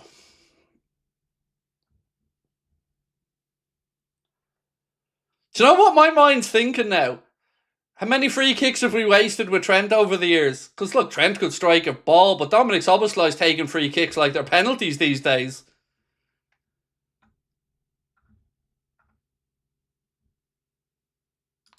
Let's go get a second. Extend on now, said Scott Engerson. And he limps down the tunnel. I know, yeah. Going back to half time when we were all worried he mightn't come out for the second half, and then he steps out and bang. Wow. Brian said he just discovered new laws of physics. Summon Soboslai said, got cool. What a strike that was, lads. Honestly, if you have to wait to see this on Match of the Day or whatever later, it's going to be worth the watching the wait. It's just, wow. Now we need to finish the job. Come on, boys.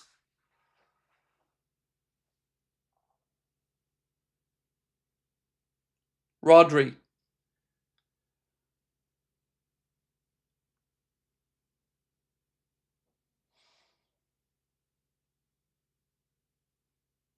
Come on. Cherky.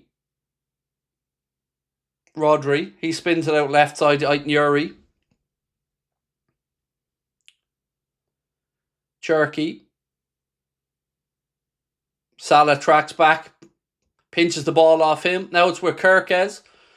Kirkes goes long. City defender with Ruben Diaz. Second ball breaks. Wirtz does well. Well done, Florian. We need to honour this goal with a win, said Suleiman. Absolutely, bro. Mr. A. Santino said, that's what you expect from the future captain. Love it. That made me happy in my special place, said Russ Mays. Yes. A little bit of love we come out, mate, did it? A little bit of love we.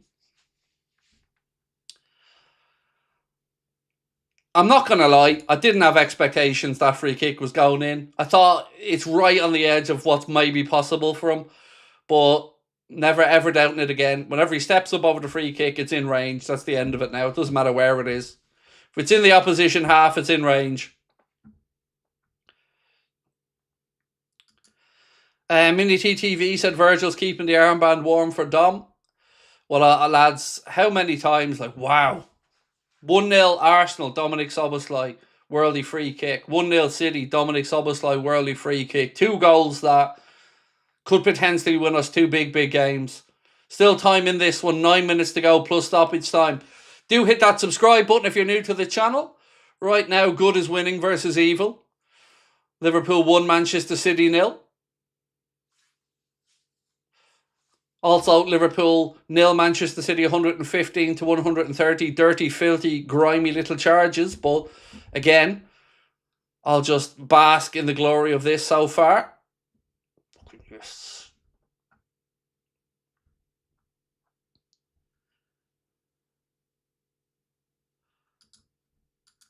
The Wiener dog said, white tears running down my leg for that. Wow.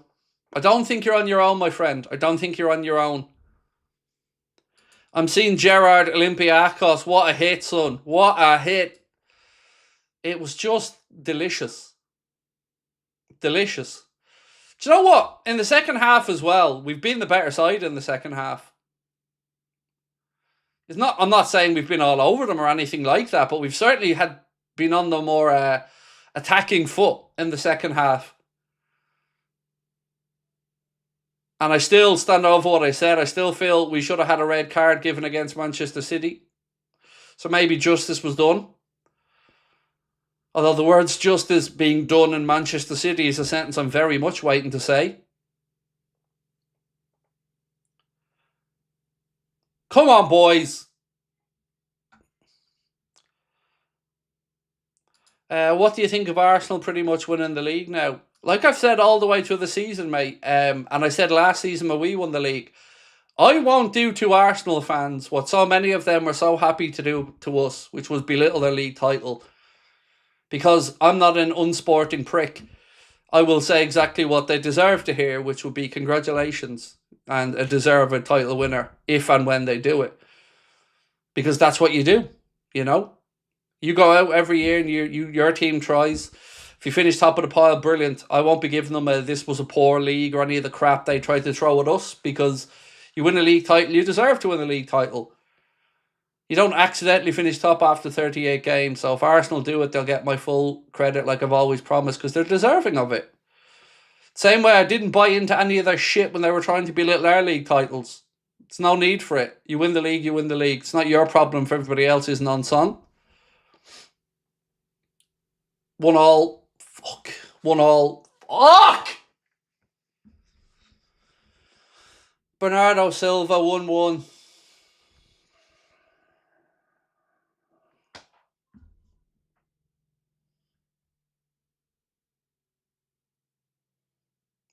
Rodri to Cherky. Cherky plays in the ball. It's blocked.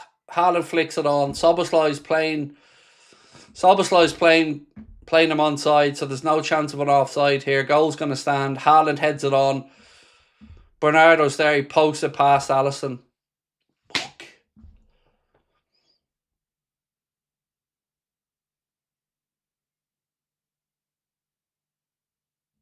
Who's Verge telling to wait there, by the way, when he turns around and does this? What's that instruction to Alisson?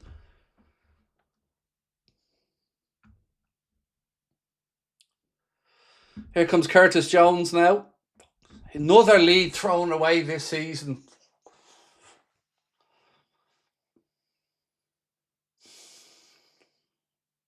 Dom can't believe it, like. I think he can't believe it as well because he was the one playing him onside. It's what happens when you're not a natural fullback, I guess. But look, I'm not going in on Dom, far from it. We should be winning them headers, not giving them chances. 1-1. Fuck's sake.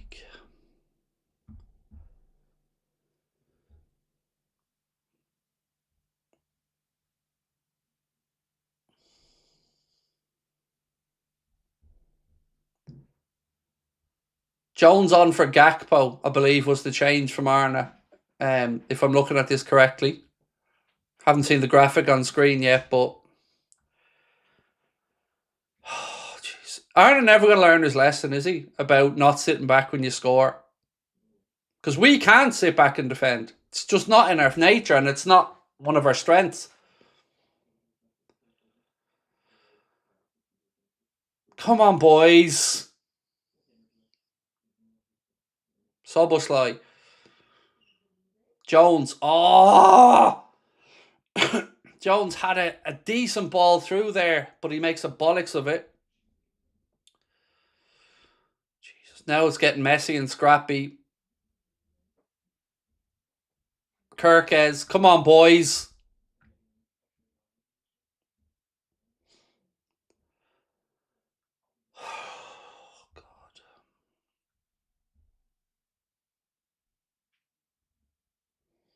Dom. Blocked this time by Marquet. Come on, boys.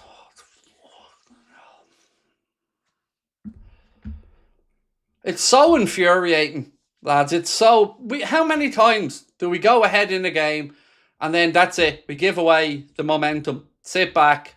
Too cautious. And now we've got a mad scramble again to try and get something here at the end. 3 minutes plus stoppage time to go.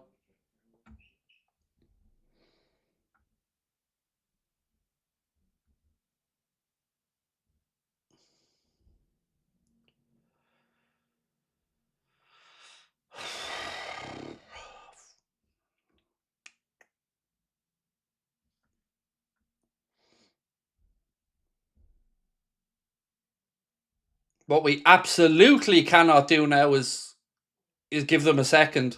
Whatever happens, we cannot concede again. Come on, boys.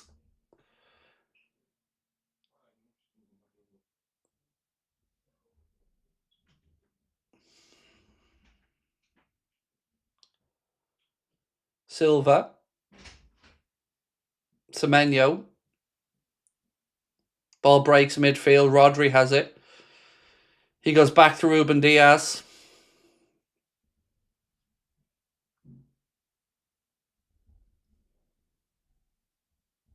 Virgil heads it back forward. Diaz brings it under control. Kirk has judged to have fouled Cherky there. 2 minutes plus stoppage time. 1-1 at Anfield.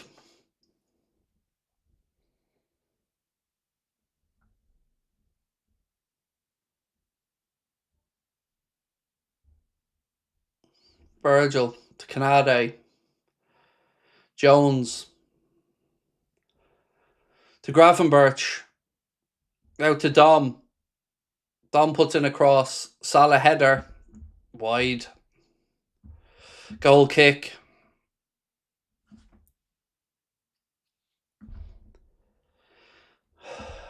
Look, normally you'd say a draw home to Manchester City isn't the end of the world, but it's more points dropped in the race for top 5 and a weekend where Chelsea and United both won their fixtures.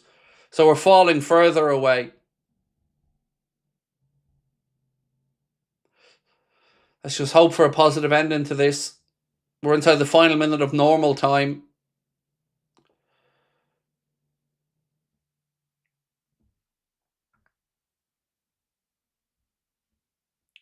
Late winner FC, please, Reds.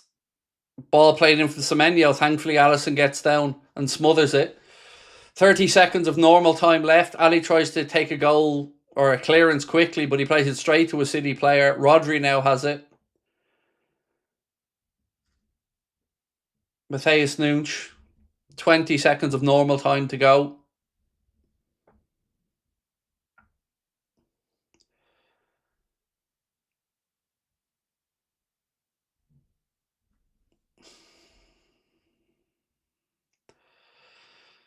The draw doesn't really help either side in their ambitions this season.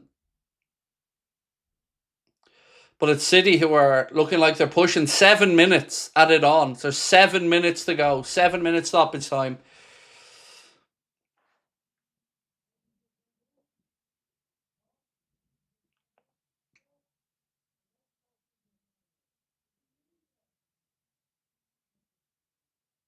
What's going on here? I don't know what's going on here. Has he given a penalty? Let's have a look. Ball's played in. Matthias Nunes comes out. Oh.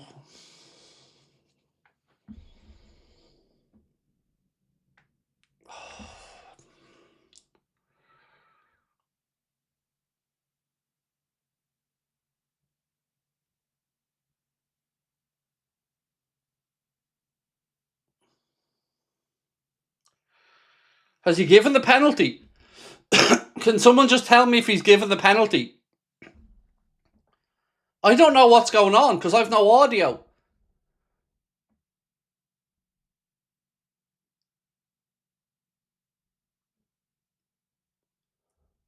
I don't know what's going on here. I really don't know. Is it a penalty or not?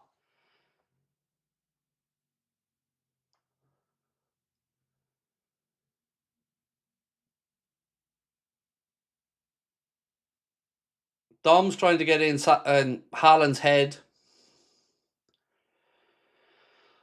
Fuck me.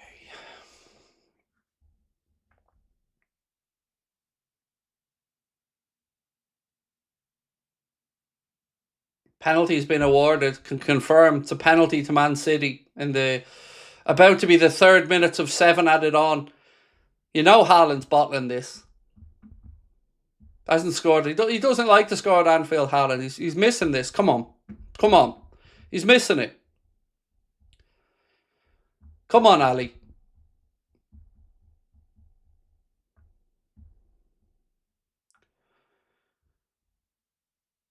Come on, Ali. Come on. Haaland loves to go bottom right for us, bottom left for Alisson. Every one of his penalties have gone there so far. Come on, Ali. Come on.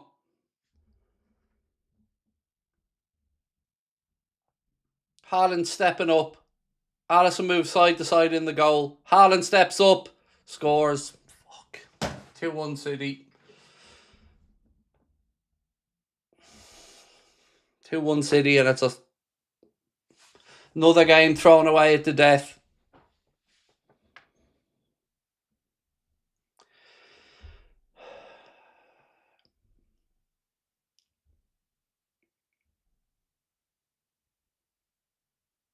I know I'm lost for words, lads. I don't know what to say anymore. There are no more fucking words. There's no words. There's nothing. This is now our DNA. This is our DNA. Our DNA is to lose games at the end under Arna now. That is it. We are just soft touch now at the end of games. Don't have the balls to see it out. How many times? Happened against Bournemouth away. We're 1-0 up here going towards the end of the game. And we give them a fucking penalty. A stupid, needless, pointless, bastard penalty.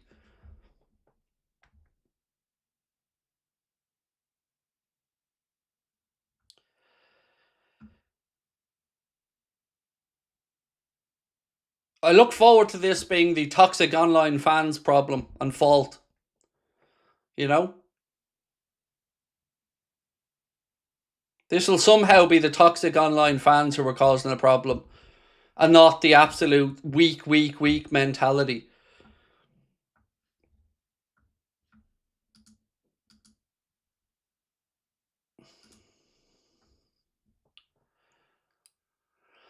Fuck me. Still have 2.5 minutes of stoppage time. I actually do not know how we're losing this match. I'm absolutely astonished.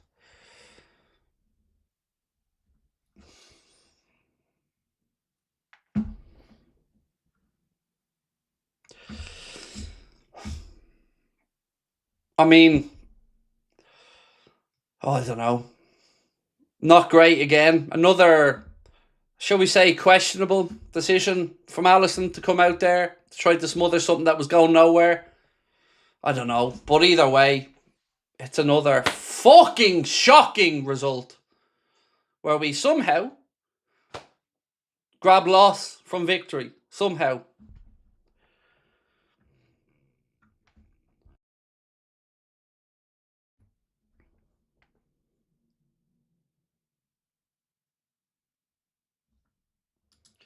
David Sweet said, Craig, I'm starting to despise this team. I'm truly just at a loss, man. I'm just at a loss to figure this one out.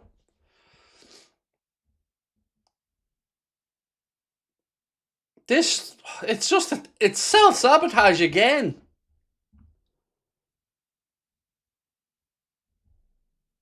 Do you know what the irony is? I will sit here and say I don't think we deserve to lose this game. I don't think anyone particularly deserves to win this game. But somehow we find our way once again in this position. Come on, boys. 1 minute of stoppage time to go. Ball breaks to Gravenberch. Back to Soboslai. I'm heartbroken, lads. I'm fucking... How much more of this? City now on the counter. They've got bodies over as well. Aitnuri. And he smacks it straight at Alisson, who makes a save. And now Liverpool try to go up the other end. Guardiola knows that should have been 3-1, but it was the wrong decision by Aitnuri. And now Liverpool have it in the centre of the park. City take a yellow to stop the counter-attack. Free kick to Liverpool. 15 seconds left.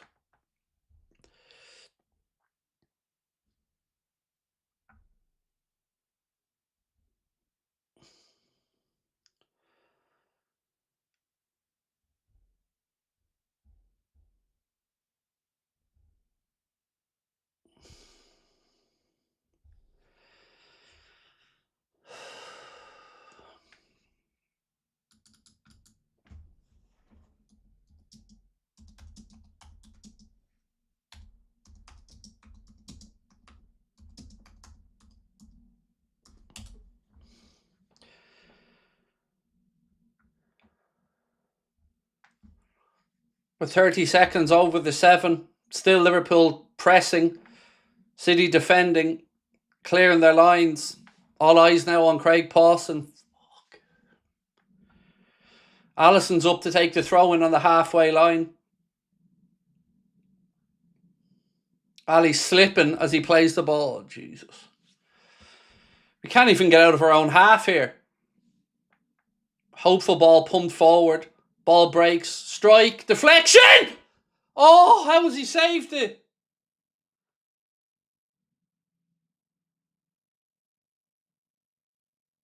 Strike by Maka. Loops up into the air. And it's a wonderful save. It's a wonderful save from Donnarumma to tip it away. Ahmed said this is not onslaught, individual faults. We'll talk about that afterwards, dude. Corner punched away by Donnarumma. Cross in. Again, City clear the lines. Edge of the penalty area. Ball pumped back in. Diaz heads it away. Salah, it's chaotic back there. There's bodies everywhere. City clear it. And pumped away by Aït-Nouri.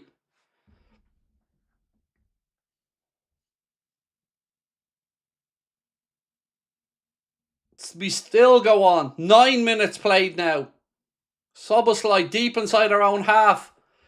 He pumps the ball forward. Ali's up there. Look at him playing centre forward. City now. Open goal. Ball played in. Foot race. Haaland's going to have a tap in. And it's a goal. 3-1. 3-1 City. Fuck's sake. Cherky, I believe it is, with the goal. And that's the end of that.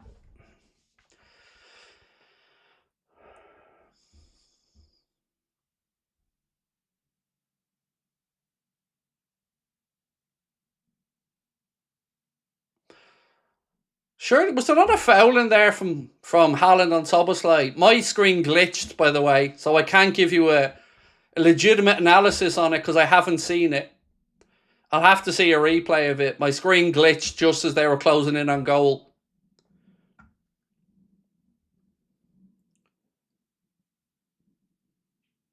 Now I'll see it. Sorry, they're not to show me a replay of the Donnarumma save, which was world class. So yeah, here's the chance now. Cherky plays it from the halfway line. Now surely Szoboszlai was tripped there, no? You can say he tried to hold up Haaland, which is fair enough, but then Haaland... how is that not a foul? I mean, like... that was a foul. On Dom. There was a foul from Dom before that as well, by the way. But that goal shouldn't stand. The ref's gone over to the monitor to have a look at something here. Ref's going to the monitor to have a look at something. Stevie Boy said, for me, top four is done. FSG, do your job. So look, there's a foul from Dom. Which, this could be a red card for Dom if he rules out the goal, by the way. So it's probably better for us that this ball goes in the net. And then there's a foul back from Haaland on Dom. So there's two fouls in there. This is probably coming back for a red card for Szoboszlai now, lads. We'd have been better off probably conceding the goal in the longer term here. But there's two fouls in it. One from Dom on Haaland, which is first and probably a red card. Definitely a red card. So, this is... either way, we're getting fucked.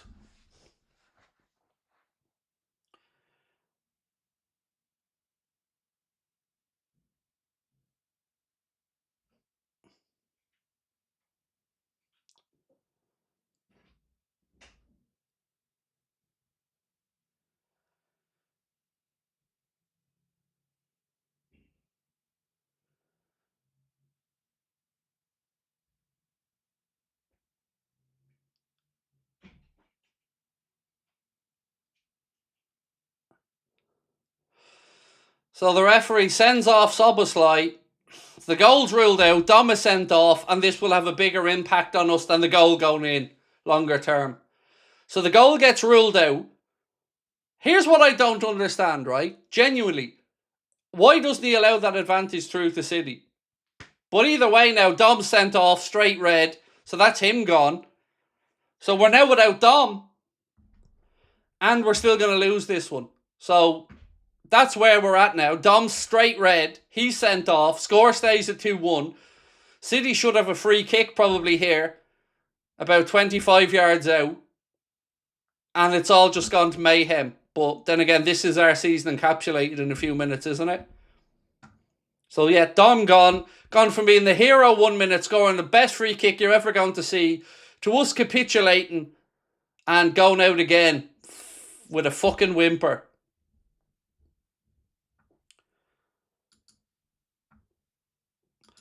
Fuming, I can't stand Haaland, said Andy. I mean, Corey's a United fan, obviously. I mean, you know you're cheering on your City rivals here, mate, but fair enough.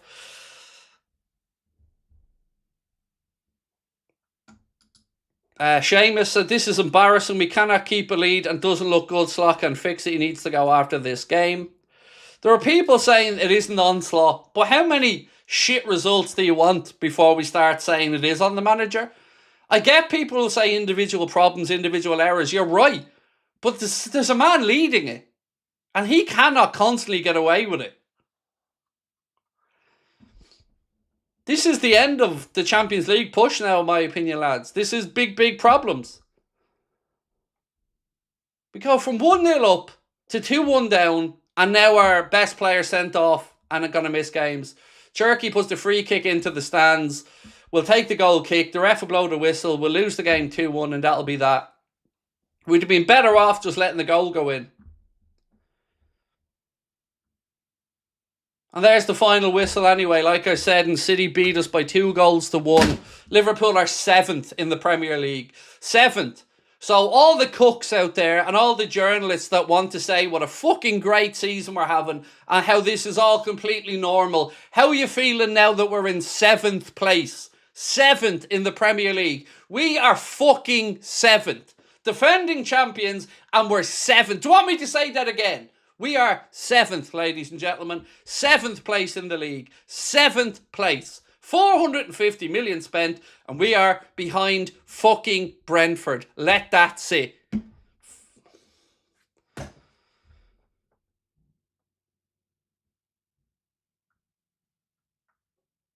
Michael said, on the verge of mentally checking out after this.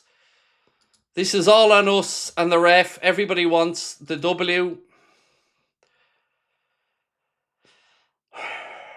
I'm just, again, astounded that we've somehow gone from a position where we're incredible. Szoboszlai puts in a free kick deserving to win any game. And somehow, at home, we find a way to capitulate once again. Where's the Anfield factor? Where's the fear factor? Who's going to be to blame for this one? It's another poor result overseen at a time that just isn't acceptable. We took the lead, we sat back, and we were punished again. I think our in-game management is poor. Our subs don't make as much impact as it should. Just seems like in-game tactics have always been wrong for a while, said Lees. I thought if you score from an advantage, it's a goal. I think because that advantage was cancelled out, I think because Szoboszlai was then fouled by Haaland, I think they had to give one or the other. I think. But either way, look, like I said at the time, we probably would have been better off with the goal going in. We still would have lost the game, but we wouldn't have lost Dom. Now we're without Dom on Wednesday going up to Sunderland. I don't blame Szoboszlai. After the 1-0, you set your team to defend, you're a loser, said Hector.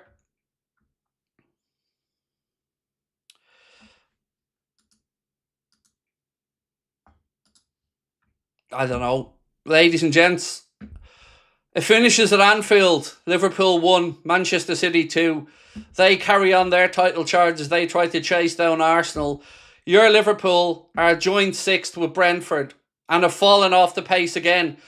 Get that fucking Rat Linders off the pitch, you greasy little fuck. Out there celebrating with City, and you fuckers still want to tell me he's not a greasy little rat? Fuck me.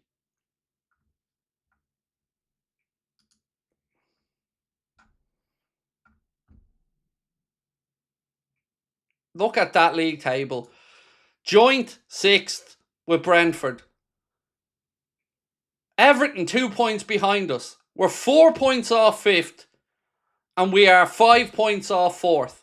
You're defending Premier League champions. I can't wait to see how this is excused somehow. and how this is just unlucky, unfortunate. Sure, trust in the process. David Sweet said, we're not going to get into the Champions League, mate. Mahmood said, I don't understand why Rio's not playing. Trey too. Because we don't want to block the pathway for Rio by playing Rio, Mahmood. You see, it's simple, mate. Don't block the pathway for the player by not playing the player. It's all very simple. We're supposed to understand this, apparently, dude. Allison has had a stinker. Has he? I mean, I don't know. Has he? I don't think he's had a stinker, to be honest with you. I think once again, we just... I don't know what to say. We just found a way to capitulate at the end of the game. Somehow. I really don't know.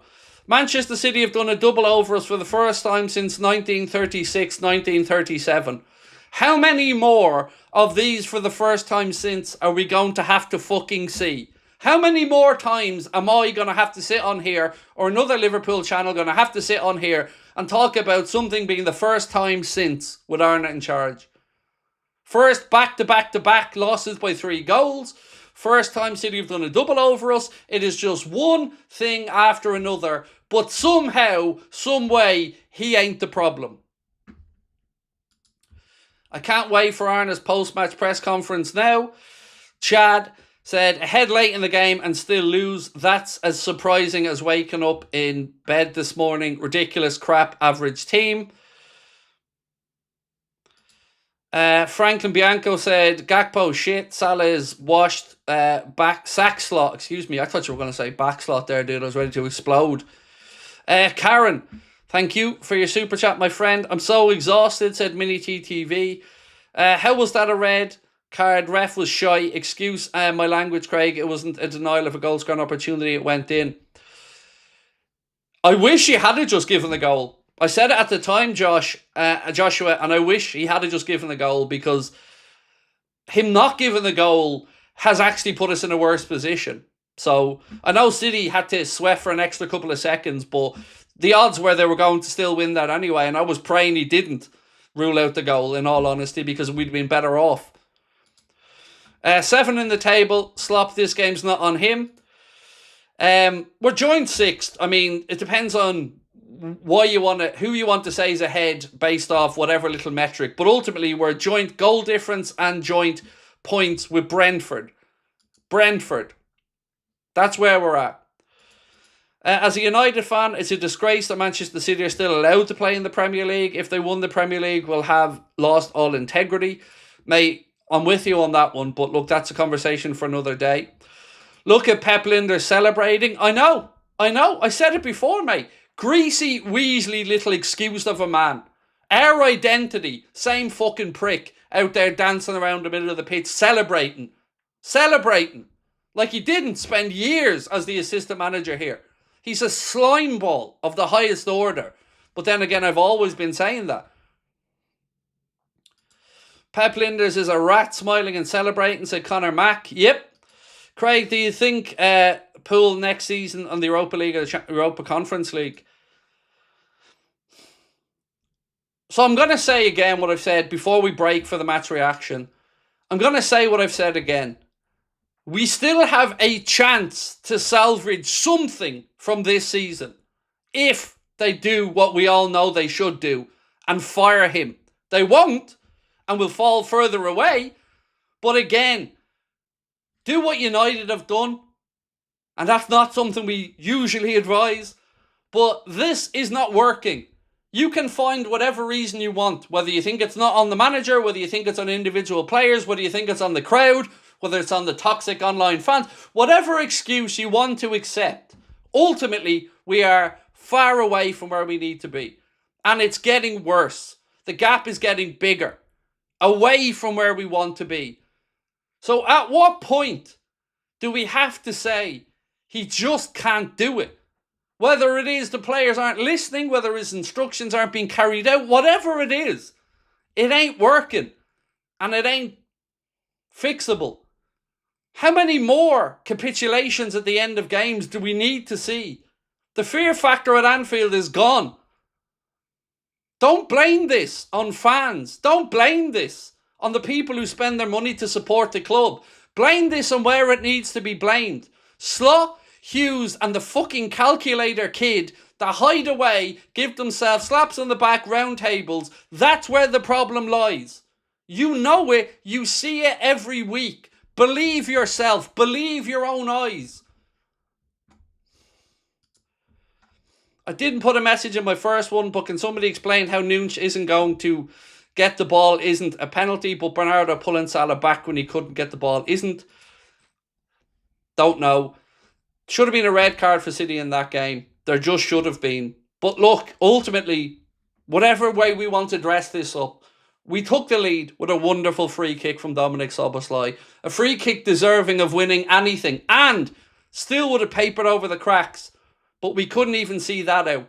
Not only do we get a draw, no, can't even do that. We still managed to capitulate even further by giving away a stupid penalty. Why didn't they check the mess in the City box? Pen? Look, let's not look to scapegoat referees. The referee, I think, got the red card wrong. Not on Szoboszlai, but the one City didn't get. I do think that should have been a red.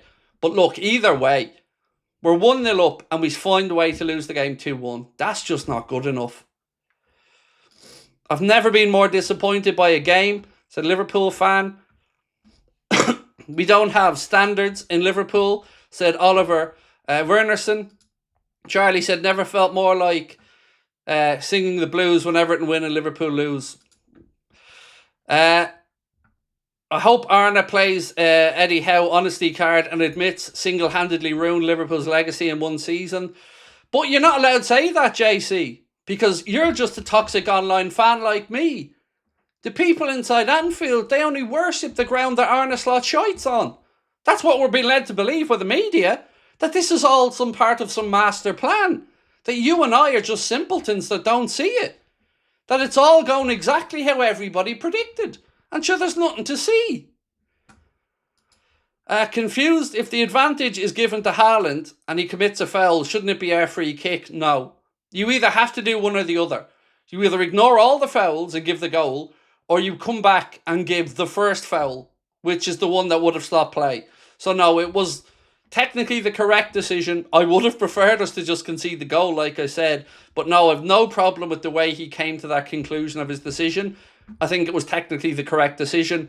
I didn't understand why we were trying to run to the ref. We should have been a bit more aware of the circumstances that would have come if we had have pushed to have that goal ruled out. We kind of talked ourselves into a bigger problem. We're finished, Craig. This season is done in February, said Kai. They will live on the win against Newcastle as their excuse. The good days are over. I wonder if the Premier League games are scripted. I miss Klopp, said Lewis. Look, we will see you guys for the match reaction in 60